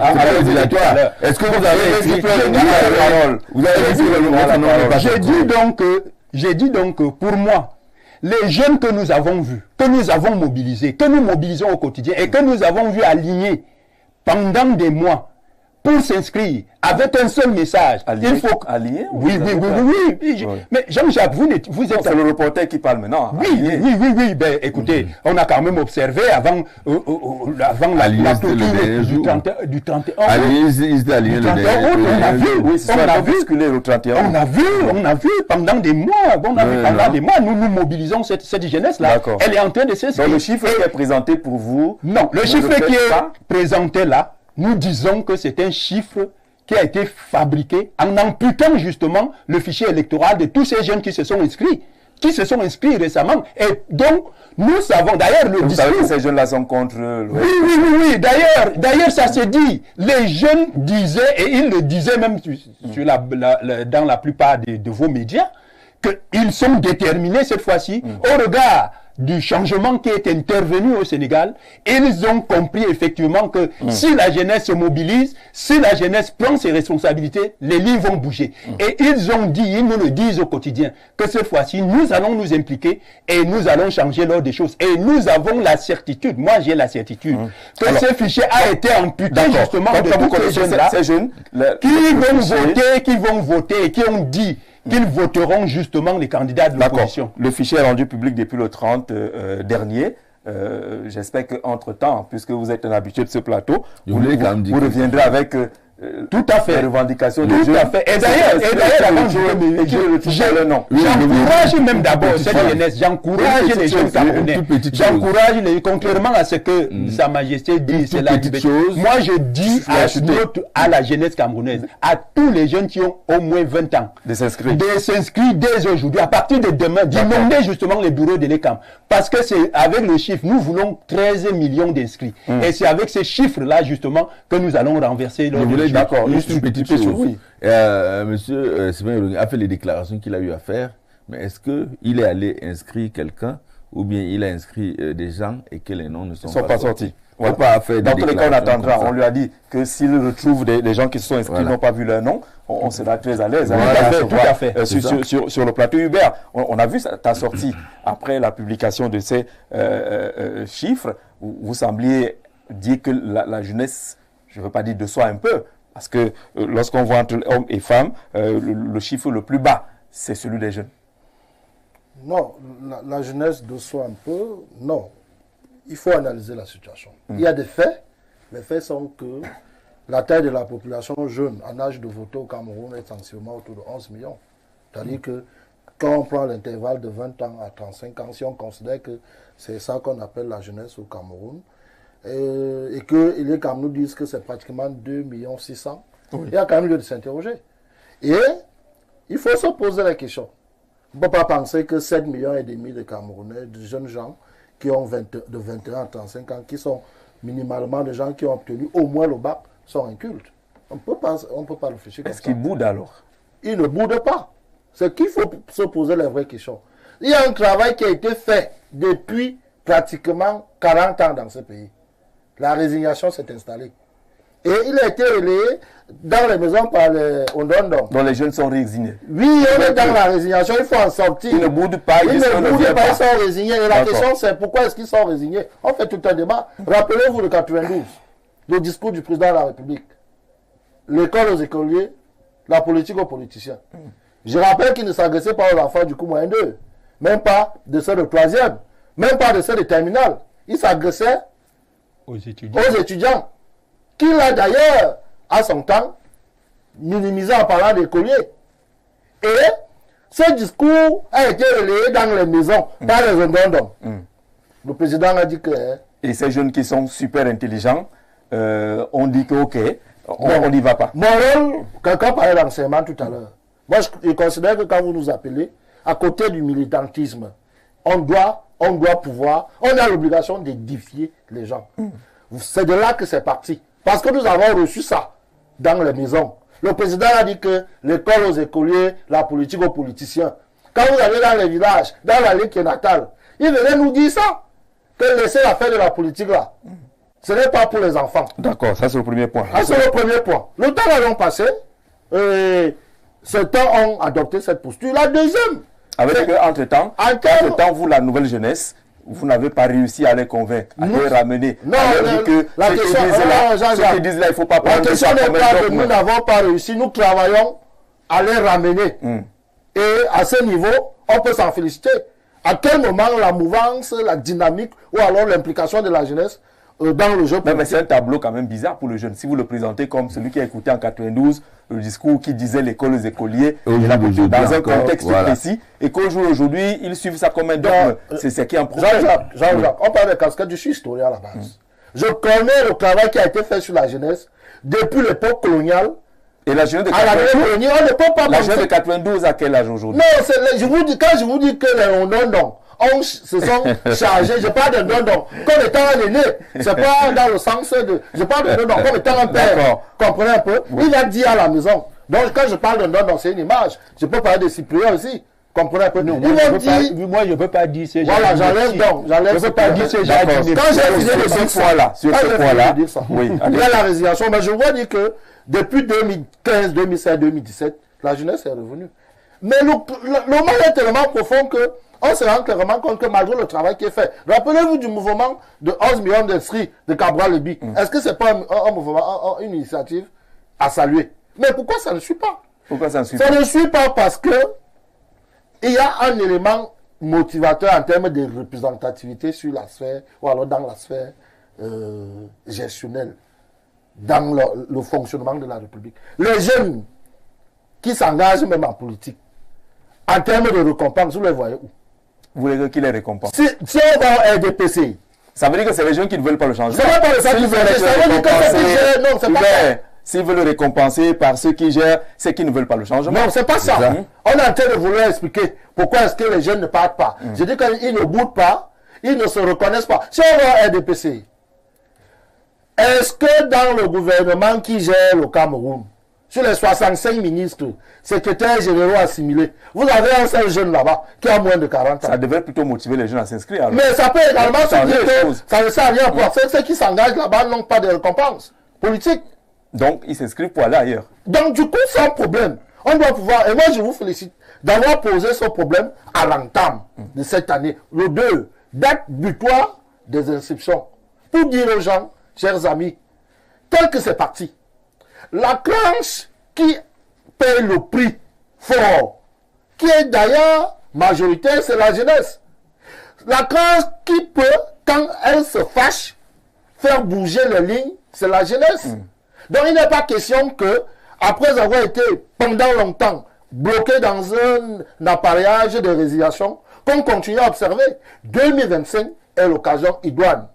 Puisque nous sommes épris de paix et que l'autre aspect n'est pas forcément très envisagé, l'aspect dans lequel nous pouvons davantage nous faire valoir, montrer ce dont nous sommes capables, c'est les inscriptions et les chiffres ne sont pas assez reluisants. Ils sont d'ailleurs décevants. Et c'est d'ailleurs, ce sont les termes que j'ai utilisés dans ma sortie aujourd'hui pour dire que, à compter d'aujourd'hui, les jeunes doivent aller s'inscrire.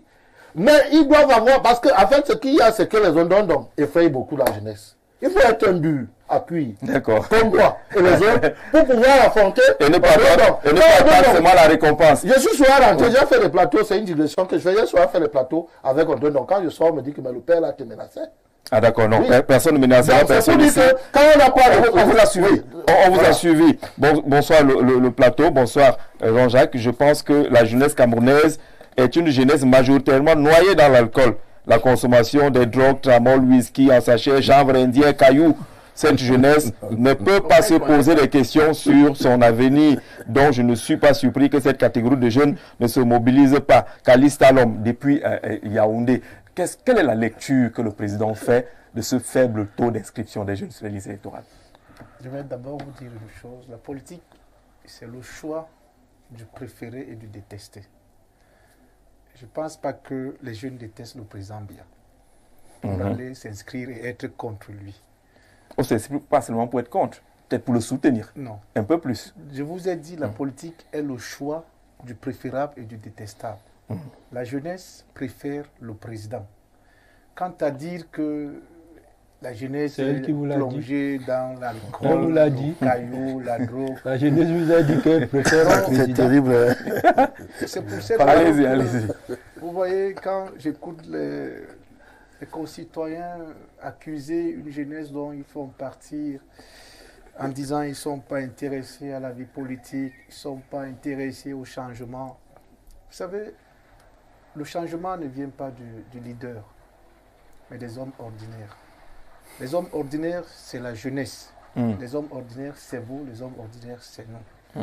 Mais cette jeunesse a tellement confiance au président de la République qu'elle trouve une difficulté à aller s'affronter à lui en écoutant les opposants tels que Cyprien qui est face à moi, en leur demandant, parce qu'il a suivi quelqu'un qui est de l'autre côté septentrion, qui dit que je te soutiens, une voix parmi... une voix compte. On peut gagner une élection avec une voix. Qu'il cesse de rêver, qu'il essaye de voir des choses en face. Donc pour vous, le président, la jeunesse ne s'explique pas parce qu'elle soutient le président. C'est ce que cette jeunesse vous a dit. Celle qui me côtoie au quotidien trouve que le président a fait son temps et qu'il est désormais, que 2025, il doit aller se reposer tranquillement au village. Nous irons de temps en temps le consulter là-bas pour les grands problèmes de la nation, mais pour le moment, la jeunesse veut être aux affaires. D'accord, c'est cette jeunesse qui me côtoie. C'est cette jeunesse qu'on Celle qui me côtoie, elle pas celle qui soutient le président. Mais elle ne s'inscrit pas. Votre argumentaire. Oui, elle ne s'inscrit pas. Moi, je ne pense pas qu'elle ne s'inscrit pas parce qu'elle boude. Elle ne s'inscrit pas parce qu'elle ne trouve pas une raison à s'opposer à l'homme qu'ils ont choisi. Est-ce que c'est s'opposer? Oui, parce que... On peut soutenir dans le vote, non? Écoutez, on n'a plus besoin du vote parce que nous, c'est qu'on a gagné d'avance. Heureusement. Vous savez, non? Il dit non, ils ont gagné, il ne l'a jamais caché. C'est un soutien. Nous, on n'a pas besoin des inscriptions en 2018. Parce que nous savons déjà qu'on a gagné d'avance. Et que cette jeunesse nous fait confiance. Cette jeunesse vous avez gagné d'avance sans élection. Non, mais écoutez, nous avons une majorité. Déjà, il y a 20 partis qui soutiennent le président de la République.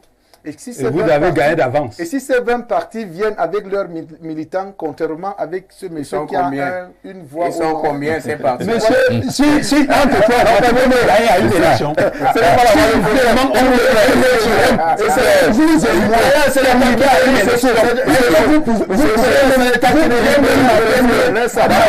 arrêtez de taquiner.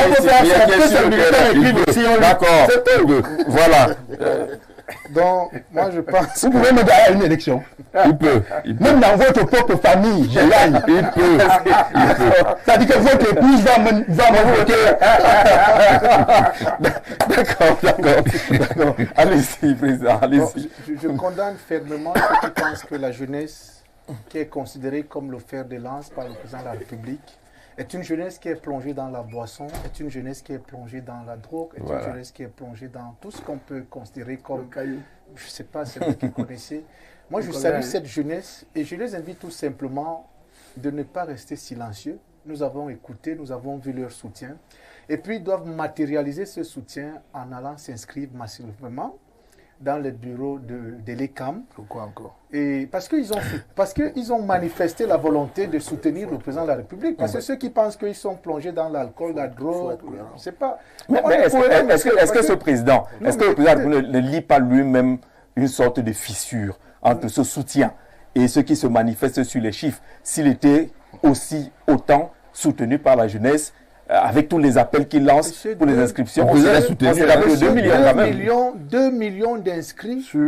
2 millions d'inscrits dans une liste électorale pour faire gagner une élection, monsieur. Oh oui, d'accord. Même trois, même un nom, même une voix. Même celle de Garoua, pour vous faire gagner. Pas une voix face à 2 millions inscrits. Donc, il vous a plus de 2 millions inscrits. Il n'y a pas les 2 millions. Nous avons les 2 millions inscrits. Qui vous dit même que sur ces 5 millions, je n'ai pas mes 5 millions d'électeurs. C'est les 2 millions qui soutiennent l'action gouvernementale du président. Ah bon, vous avez fait le calcul. Puisque vous avez dit tout à l'heure que vous avez déjà gagné d'avance. Cette jeunesse... Vous avez gagné d'avance. Cette jeunesse qui est inscrite dans les listes électorales, c'est une jeunesse qui soutient le président de la République. C'est pour ça que c'est exact. N'allons pas aux affirmations. Permettez que je parle d'informations gratuites. Parce que nous, on voit une liste affichée. Nous ne savons pas, sur la liste, on n'a pas mis quelque chose. C'est un peu compliqué. Est-ce que le Cameroun doit se satisfaire de 2 millions d'inscrits pour ce qui est de la jeunesse? Est-ce qu'on doit se satisfaire de ce chiffre? C'est tout à fait normal. C'est une volonté individuelle. Oui. C'est pas un rejet des élections.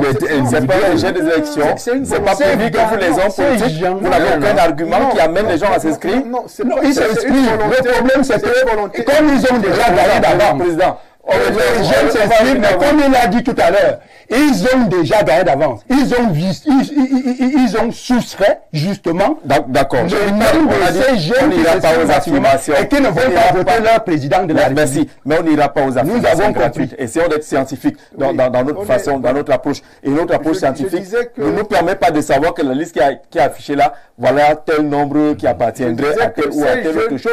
Mais de façon globale. Ces jeunes ne viennent pas au nom du RDPC pour affirmer ou bien pour revenir à ce que vous êtes en train de dire. Mais je vous dis, et je peux l'affirmer, et je l'affirme bien sûr, que cette jeunesse qui est inscrite dans les listes électorales de 2 millions que j'ai vu là, c'est une jeunesse qui soutient le renouveau. C'est une jeunesse qui pense que... Parce que quand vous faites le sondage, quand vous faites le sondage, ces jeunes vous disent c'est très que... faux ça. Et vous avez exclu donc ceux qui ont dit qu'ils veulent le changement. Et que moi, je veux... Vous avez exclu ceux qui se sont inscrits. Président, je ne veux pas qu'on ait aux expressions risquées. Le moi, je veux voir mes jeunes, mes enfants grandir, n'est pas démocratique. Non, c'est démocratique. On est d'accord, c'est pas démocratique. démocratique. Nous qui le disons, on ne le dit pas de façon démocratique. Ça relève... Ça veut dire qu'il y a pas... Dans votre gouvernement, dans votre... Ils ont pris la peur. Vous avez les moulinex, vous avez les moulinex. D'accord, président. Vous avez les abeilles et vous faites peur à la jeunesse. Le journaliste, on a écouté les hommes politiques, le journaliste. Est-ce qu'on peut se contenter, on doit se contenter de 2 millions d'inscrits relevant de la jeunesse? Il faut déjà saluer. Il faut déjà saluer parce que de nombreux efforts sont faits, que ce soit par les acteurs politiques, la société civile, les leaders d'opinion, les universitaires et autres, les citoyens lambda.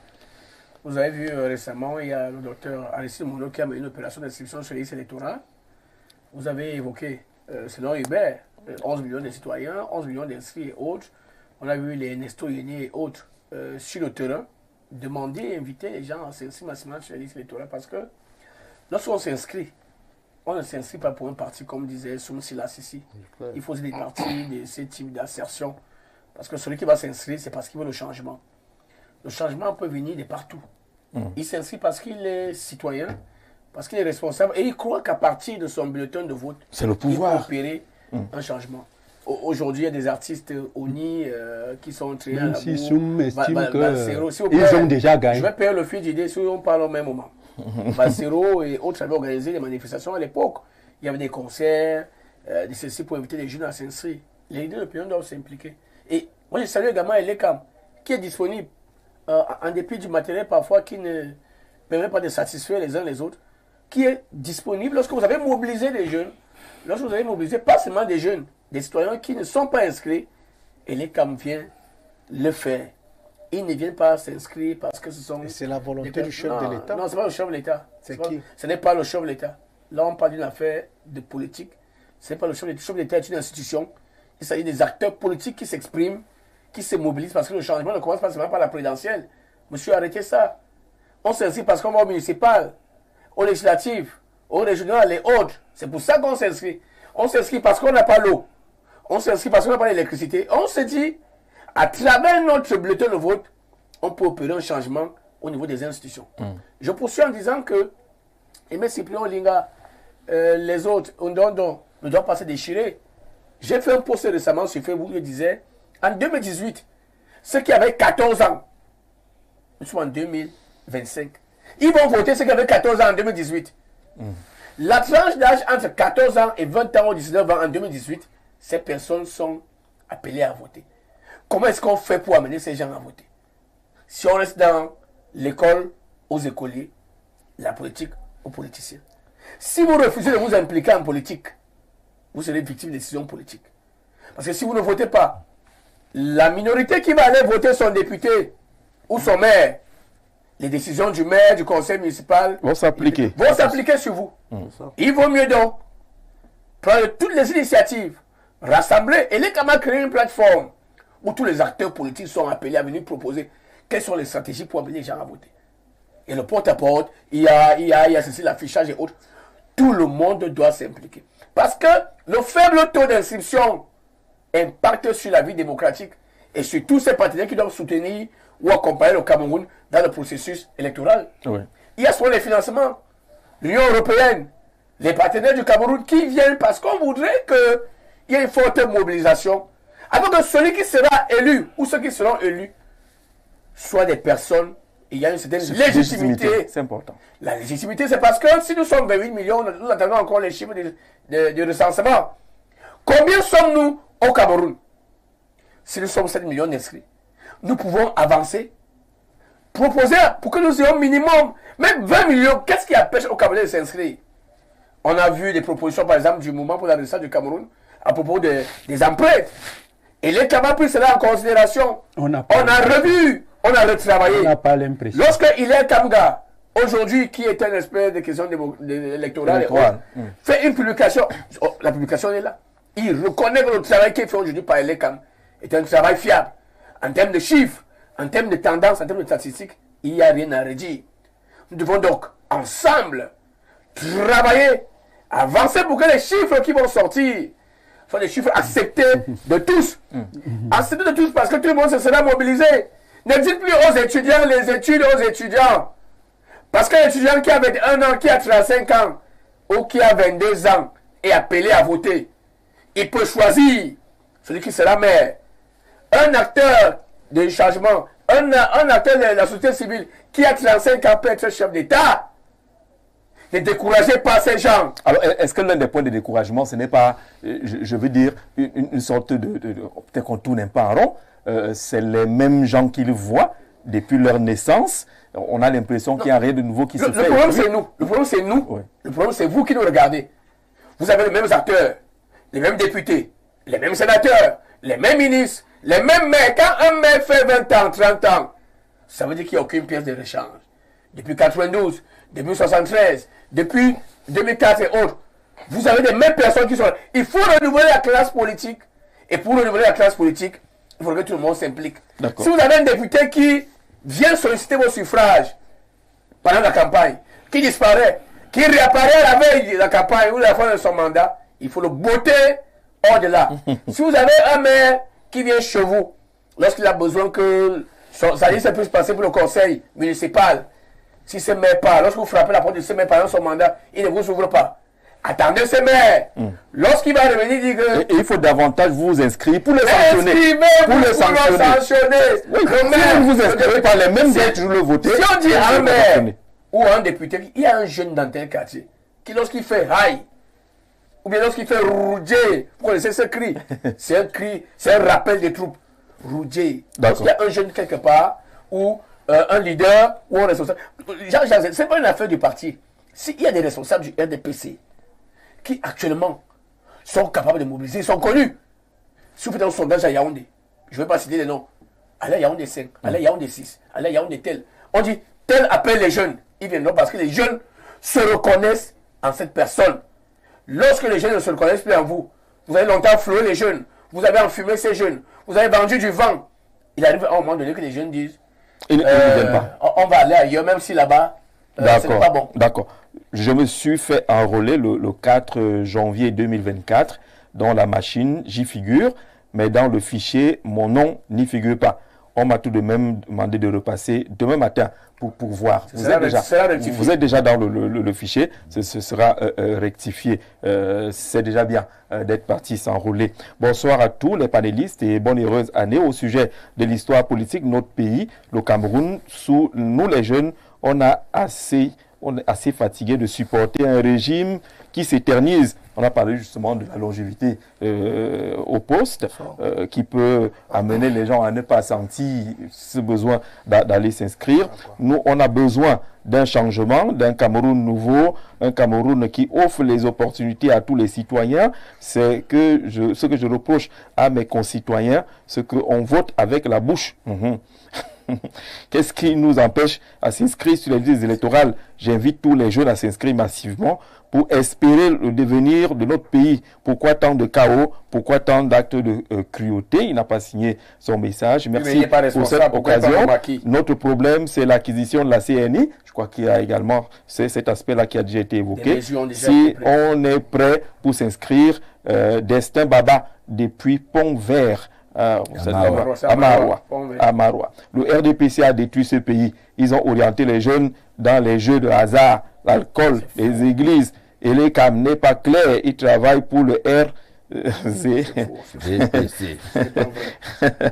Il dit que arrêtez d'être journaliste de pacotille, soyez journaliste d'investigation. Ouais, voilà, c'est toujours comme ça que vous êtes. On met le sujet à votre disposition. Ils sont comme ça, vous vous exprimez. Vous ne vous exprimez pas. Allez vous inscrire. Allez sur le terrain. On ne pourra jamais voir ça. Si chaque jeune est au conseil municipal, M. Jean Jarzi, oui, ces jeunes qui veulent le changement, nous invitons, nous, les autres, à s'inscrire massivement sur les listes électorales, allez dans toutes les formations politiques. On ne vous conseille aucune formation. Allez-y, allez vous inscrire. Faites-vous pas adouber. Faites-vous, vous avez une expression là. Investir. Non, oui, investir. Faites-vous investir par des formations politiques, quelles que soient lesquelles. Voilà. Allez être conseiller municipal. D'accord. Parce que le conseiller municipal est d'abord le maire de sa localité avant d'être maire. On est d'accord. Okay. La question des inscriptions sur les listes électorales, vous avez réagi parce que le parti a été indexé tout à l'heure. La question des inscriptions sur les listes électorales des jeunes doit prendre en compte des causes profondes de leur obtention. Premièrement, défaut des pièces personnelles, acte de naissance, carte nationale d'identité. La question revient. Liberté d'association à communiquer sur les questions politiques et notamment des élections. Une jeunesse légalement restreinte à 18 ans. On devrait déjà avoir la possibilité de voter, mais l'âge est de 20 ans. Plusieurs lycéens des classes de première, terminale sont donc exclus des votes du fait de l'âge. Je souhaiterais qu'on revienne à 18 ans. Il n'y a pas de vote par procuration, encore moins un système numérique de vote. La motivation de plusieurs jeunes semble atteinte et cela entraîne un grand désintérêt. Majorité écrasante du pouvoir, ainsi de suite, découragement. Cinquièmement, est-ce que les jeunes s'identifient même aux candidats? Je parle de tous les candidats. Moukam Ebenezer, défenseur des droits humains à Yaoundé. Très rapidement, on dit que le parti a détourné les jeunes des inscriptions. Vous les avez orientés plutôt dans les bars et les débits de boissons. Non, ce n'est pas vrai. C'est complètement faux. Vous dites une fuite en avant. La majorité politique étant de 20 ans. Étant de 20 ans. Et je vous l'ai dit tout à l'heure, il appartient, parce que c'est une liberté individuelle, à chaque citoyen, n'est-ce pas, d'aller s'inscrire sur la liste électorale. Nous, de notre côté, c'est ce que nous faisons. Nous sensibilisons, n'est-ce pas, les jeunes. Nous avons, à notre niveau, mis sur pied une association appelée Génération Nouvelle qui a sensibilisé et qui a participé, n'est-ce pas, aux inscriptions sur les listes électorales en 2024. Et nous allons le faire également cette année, en 2025, pour sensibiliser, n'est-ce pas, les jeunes à faire quelque chose et qu'ils soient effectivement et il faut demander aux gens de se bousculer et représentatifs. On risque de ne pas aller jusqu'en août 2025 pour ceux qui ont des inscriptions si le corps électoral est convoqué tel que prévu par la loi. Il faut donc déjà être prêt. Tout à fait. Donc, nous travaillons en ce sens-là et nous espérons effectivement que les jeunes qui nous ont fait confiance jusque-là vont effectivement nous suivre. On a voulu coller l'aspect des jeunes à celui de la diaspora, qui n'affiche que, on va trouver la diaspora, 26 800 inscrits à présent, alors qu'on sait que sur les réseaux sociaux, oui, le vent du changement paraît souvent violent de ce côté-là. Oui. Mais on ne voit pas tous ces jeunes, on ne voit pas toute cette diaspora. Non, mais je vous ai dit tantôt, j'ai l'impression que tous ces jeunes qui se bousculent depuis un certain temps ont été carrément ignorés. Hein. Je mesure bien mes mots. Je suis certain qu'on a amputé ce fichier électoral de tous ces jeunes qui se sont mobilisés ces derniers temps.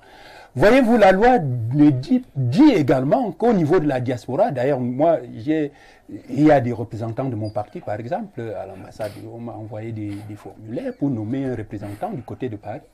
Le représentant de mon parti en France, justement, suit ces inscriptions-là. Donc, nous avons nommé un certain nombre de responsables du côté de la diaspora. Je voudrais dire qu'en réalité, on a l'impression que tout est fait. Et ça, c'est... Je voudrais bien qu'on me démontre le contraire. Tout est fait. Est-ce que vous ne s'aimez pas dans le découragement avec ce discours? Non, nous ne s'aimons pas. Au contraire. Au contraire, justement. Nous avons l'impression que tout est fait justement pour qu'on garde le fichier de 7 millions là, où les gens disent Non, vous mentez. Les amis de M. Mbongo disent qu'ils ont... Vous exagérez. Et d'ailleurs, M. Sula a dit tout à l'heure. Il n'a pas réagi, vous le savez. Oui, je suis retenu jusque-là, mais dit que vous mentez. Retenez, c'est le mensonge. Vous avez commencé à vous retenir, continuez. Continuez à exagérer dans c'est n'importe quoi. Le discours de M. Cyprien Olympia, est-ce qu'il n'est pas de ces discours qui amènent les jeunes à se décourager? Non. Parce que les jeunes ont gagné quand même. Vous savez quand même qu'il y a des jeunes qui sont inscrits, qui ont gagné, qui sont maires, qui sont... D'ailleurs, c'est justement là où je vais arriver. Oui. Parce que nous avons des plateformes, 5 millions d'électeurs. C'est là, nous mobilisons beaucoup de jeunes qui sont en train de s'inscrire. Et j'ai dit que ces chiffres-là sont faux. C'est des chiffres qui ont été fabriqués. Parce que nous sommes certains que si on n'excluait pas ces jeunes, cette vague de citoyens qui s'est inscrite ces derniers temps, les derniers 8 mois, avant la clôture, nous sommes certains que nous serions même... Vous êtes d'accord. Maintenant, nous encourageons notre jeunesse. Alors, en matière de la publication de ces listes, vous savez que les listes sont confortées en présence des partis politiques de l'opposition. Ben, pas tout le monde. On n'a pas donné ça. On n'est pas informés. On n'est pas représentant. Il y a les représentants des partis. Il faut avoir un représentant. S'il vous plaît. Alors, ça m'a gêné. C'est pas vrai. Je vais, Cyprien. Oui, pas vrai. Il faut qu'on informe les Camerounais sur le processus. Oui. Et les Camerounais ne s'enferment pas dans le bureau. Et publient la liste. Il y a des plateformes. Il y a les partis d'opposition qui sont associés pour conforter justement ces différentes listes-là. On est d'accord qu'il peut y avoir des cas. Et on vous a invité justement à nous produire des cas. Alors, et nous allons vous les présenter. Je suis en train de dire, je voulais chuter. Pour qu'il n'y ait pas d'équivoque dans ce que j'ai dit. J'ai dit simplement à la jeunesse camerounaise de s'exprimer et de se préparer. Et de se préparer à être non seulement à être électeur, mais à être des élus, des candidats au niveau des municipales, au niveau des législatives. Et je voudrais dire à ceux qui disent qu'ils ont déjà gagné, ils ont déjà gagné. Leur président a déjà gagné. Il a dit que c'est de la distraction. Il faut que la jeunesse camerounaise se mobilise. Voter le moment venu, surveiller son vote et se rassurer que c'est le résultat sorti des urnes qui est proclamé. Alors, on était en train de faire un peu un pont entre la jeunesse, son taux d'inscription et le taux d'inscription dans la diaspora, en faisant le rapprochement avec ce qu'on lit sur les réseaux sociaux, où on a l'impression qu'il y a une grosse mobilisation dans la diaspora, mais les chiffres montrent que le taux d'inscription est très faible. Non, je voulais justement ajouter à ce niveau. Il y a un élément nouveau qui s'est invité dans le cadre des inscriptions dans la diaspora. La carte de séjour qui était exigée à ceux qui étaient là-bas. Vous savez que pour avoir la carte de séjour dans certains pays, c'est pas quand vous avez... Il faut déjà l'avoir. Il ne faut pas encourager finalement, les Camerounais de nationalité camerounaise ont la carte de séjour. Non, quand vous arrivez, c'est dans la loi électorale. La camerounité, écoutez, la camerounité ne s'appuie pas sur le cadre de séjour. Et ce débat, on l'a fait. Je crois que c'était sur ce plateau. Tout à fait. On se rendait clairement compte que des gens identifiés comme Camerounais, à peine arrivés en Europe, ne pouvaient pas s'inscrire. Parce qu'on leur demandait de présenter la carte de séjour. Et quand vous allez dans certains pays comme la France, la carte de séjour ne se donne pas 2 ans après. Il y a un temps pour passer. Et c'est davantage ce qui peut justifier le fait que des gens s'expriment, qui veulent s'inscrire, mais il y a cette condition. Mais il faut leur dire que la carte de séjour est fondamentale. Ce n'est même pas un élément qui se dit dans on est au Cameroun là-bas. Oui, mais ce n'est pas le Cameroun qui s'il vous plaît, soyons quand même honnêtes, soyons objectifs. Comment vous voulez inscrire les gens qui n'ont pas de carte de séjour? Qu'est-ce qui justifie leur séjour là où ils sont? Comment est-ce que vous voulez contrôler? Comment est-ce que vous les recensez s'ils n'ont pas de carte de séjour? Ils ont leur passeport camerounais. On est peut-être dans les imaginations. Oui. Mais moi, je parle du référentiel qui est le code électoral. Oui. Il ne demande pas une carte de séjour. Vrai? On vous demande pour aller vous inscrire. On vous demande de présenter votre carte nationale d'identité qui atteste que vous avez l'âge requis. C'est le seul élément. Même ici, on ne demande pas la carte de résidence. Comment vous faites quand vous êtes à l'étranger? Non, Jean-Jacques, je suis en train de vous... Si vous avez un débat, quand vous êtes à l'étranger, vous n'avez pas de carte de séjour, est-ce que votre ambassade sait que vous êtes là? Voilà, c'est ça le problème. Écoutez. Non, qui peut fabriquer une carte d'identité. Est-ce que vous êtes recensé? Faisons un parallèle. Quand vous habitez au Foulane et que vous voulez aller vous inscrire. Non, on est dans la diaspora. Hein. Non, c'est la même loi. Non, il faut contextualiser. C'est pour ça qu'il faut que les problématiques comme cela doivent être posées. Il faut qu'il y ait un nouveau texte. Poser dans sa il faut qu'il y ait un nouveau texte. Et il faut qu'il y ait un nouveau texte qui exige ça. En matière électorale, jusqu'à ce jour, il n'y a aucun texte qui a été voté par le Parlement ou alors un texte complémentaire qui exige la carte de séjour. Ce qu'on demande, c'est de prouver votre camerounité. Ça se fait soit et la carte de séjour permet de prouver la camerounité de chaque Camerounais. Est-ce que vous êtes le gouvernement du Cameroun qui donne la carte de séjour? S'il vous plaît, il faut qu'on soit ordonné dans ce qu'on fait. Allons-y, c'est un plaidoyer que vous êtes en train de faire. Je dis donc ceci. Quand vous quittez le Cameroun, même si vous n'y allez pas de manière clandestine, qu'est-ce qu'on vous délivre? Qu'est-ce qui vous permet de partir du Cameroun?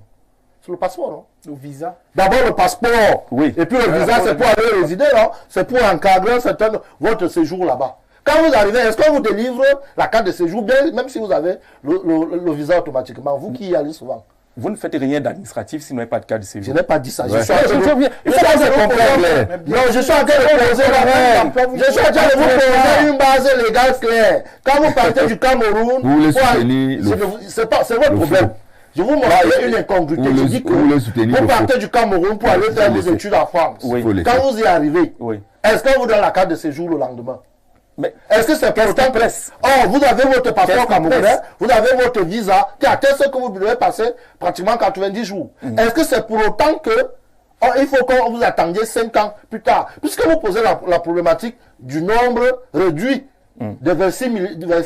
Et vous dites qu'il crie dans les réseaux sociaux. Donc c'est un problème. L'autre élément, c'est la question de la double identité. Quand on a la double identité, on fait finalement quoi? Voilà les incongruités qu'il faut revoir rapidement. Parce qu'on a le sentiment, et je monte un peu dans le train parce que dans votre énoncé, Jean-Jacques, vous avez tenté de tancer ces gens de seulement dans un bavardage dans les réseaux sociaux.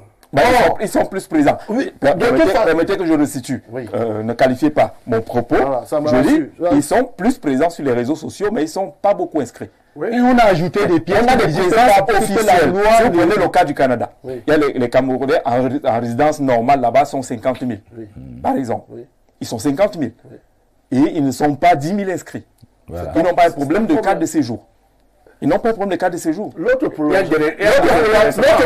de la problématique, c'est que les gens partent même du Cameroun. Pourquoi? Ah non, les gens fuient au Cameroun. On est sur les inscriptions sur les listes. Je suis en train d'expliquer pourquoi le nombre est bas. Ceux qui vont. Vous avez donné 2 ou 3 arguments. Il y a 26 000 qui partent, 26 000 qui sont contents. Ils viennent s'inscrire. Ceux qui ne sont plus contents, ils sont arrivés à la poursuite, dites faites vos choses. On ne vient pas. De toute façon. Là, vous avez ajouté un élément de plus. Voilà. Donc, il y en a qui se sont résiliés. Ils sont résiliés. La résiliation est camerounaise. D'accord. D'accord. Alors, on connaît l'aspect de la diaspora au faible taux d'inscription des jeunes, étant donné que la majorité de ces Camerounais de la diaspora sont des jeunes. Pourquoi c'est faible aussi? Moi, je dirais tout simplement que c'est de l'irresponsabilité. Vous comprenez? Quand on est irresponsable, voilà les attitudes d'un irresponsable. Ils sont présents dans les réseaux sociaux parce qu'ils veulent se faire entendre dans les inutilités. Et lorsqu'il s'agit d'être concret et précis, vous ne les voyez plus. Comment est-ce qu'on peut qualifier cet acte? C'est de l'irresponsabilité. Moi, je n'irai pas loin. Je dirais que ces Camerounais s'opposent d'abord à la venue du Cameroun. Ces Camerounais s'opposent à la vie que nous menons ici parce qu'ils n'ont pas les mêmes réalités que nous. Ils ne peuvent pas intervenir en ce qui concerne le Cameroun parce que nous n'avons pas le même contexte. Maintenant, lorsqu'ils doivent se prononcer, ils affichent l'irresponsabilité. Vous comprenez? Ils sont des irresponsables. C'est des irresponsables. Vous l'avez dit 4 fois. Parce que quand vous êtes responsable, il a dû le souligner. Oui, quand vous êtes responsable, vous vous intéressez à la vie politique de votre pays. Et vous vous intéressez à l'avenir de la République. Comment est-ce qu'on s'intéresse à l'avenir de la République? En s'impliquant dans la vie politique. Et le seul moyen de s'impliquer dans la vie politique, c'est de choisir son dirigeant. On ne peut choisir son dirigeant qu'en étant inscrit dans une liste électorale. Maintenant, lorsque vous arrivez dans un pays qui respecte d'abord le Cameroun, parce que le Cameroun est respecté dans le monde entier, on ne peut pas vous autoriser de venir saboter le Cameroun lorsque vous n'avez même pas d'abord une carte de séjour. Ça veut dire que ces Camerounais sont des clandestins dans des pays sérieux qui respectent le Cameroun, qui est un pays sérieux. Voilà. Il y a 50 000 au Canada. Hein. Mais écoutez, monsieur... Résident, c'est Jean-Jacques qui l'a dit. C'est pas vous qui orientez le débat. débat. Dans un débat interactif, naturellement. Voilà. C'est pas un monologue. Hein. Non. Dans ce sens-là, je te parle. Oui, laissez-le parler. J'aimerais plus le temps. Là, on est en dépassement. On est en dépassement. C'est comme si on doit dormir. C'est un président. L'objectif d'avoir de parler à la hauteur de son rang. Qui parle à la hauteur de son rang. Sur les velours. Il y en a qui parlent à la hauteur. Il y en a qui parlent à la hauteur de on va sortir les nations. On est ils se sont signalés de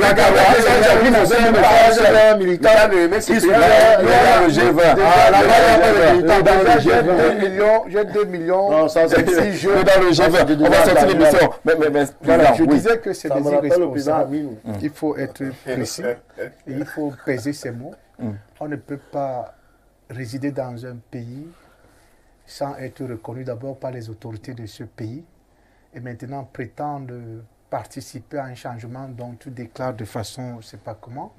Lorsque un ambassadeur est accrédité au Cameroun, il respecte les lois de la République. C'est la même chose quand vous résidez dans un pays étranger. Vous devez avoir la carte de séjour qui vous permet de participer dans la vie de ce pays de façon administrative. D'avoir même un emploi. D'avoir un emploi. D'abord, c'est des éléments... De payer des factures. Voilà. Si vous n'avez pas la carte de séjour, par exemple, même ici en Guinée équatoriale, qui est un pays africain, vous ne pouvez pas trouver de l'emploi. Vous ne pouvez pas d'abord signer un contrat de bail. Non, la CEMAC.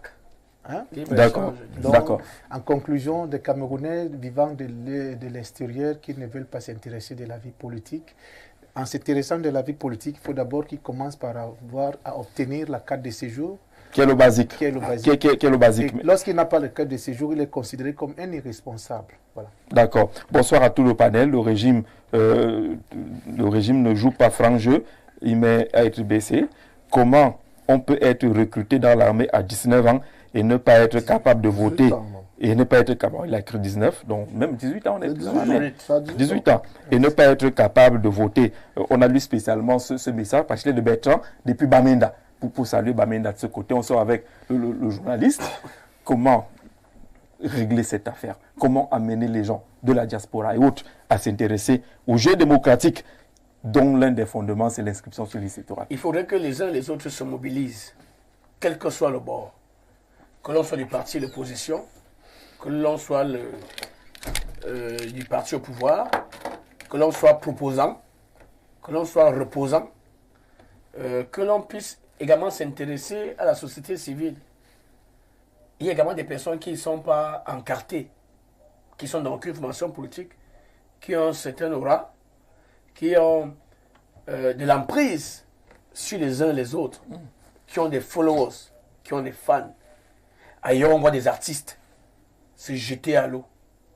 Ailleurs, on voit des universitaires qui ne pensent pas à leur carrière. Ailleurs, on voit des sportifs ayant une certaine notoriété s'impliquer dans la vie de la nation. 2025, 2026, ce sont des rendez-vous. Il faut rectifier peut-être parce qu'on n'a pas pu en 2020, en 2018 ou en 97 et autres. On peut le faire. On peut améliorer les chiffres. Si l'on accompagne Elekam, que l'on cesse les soupçons, parce qu'on peut avoir été un membre, partie prenante, acteur du parti au pouvoir, et aujourd'hui être dans une institution comme Elections Cameroun. On est à l'opposition aujourd'hui, mais la plupart étaient au parti au pouvoir pour avoir reçu les déculottés. Ils ont décidé d'être à l'opposition. Que l'on cesse les conflits, les procès. La soupçonnette qui est une maladie, que dès lors que l'on vous voit avec X ou Y, on croit que vous roulez pour le pouvoir. Le pouvoir n'est pas autant que mauvais. Parce que le pouvoir lui-même a envie de se régénérer. Lorsqu'on arrive au pouvoir, on fait tout pour se maintenir. Et les autres devaient travailler à bousculer ce pouvoir, comme disait le professeur Jean-Baptiste Obama, le philosophe, pousser la digue. D'accord. Pousser jusqu'à ce qu'elle... C'est clair. Bah, on n'a plus le temps là, oui, président. Déjà, je vais souligner, il n'a pas répondu à la question parce que la question... Non, c'est sa réponse. C'était sa réponse. Je partage une confidence. Je partage une confidence avec toi, Dimitri. On ne va pas lire à haute voix, on a l'antenne. Mongo Faya, c'est le futur Baïbek des plateaux. Voilà. On dit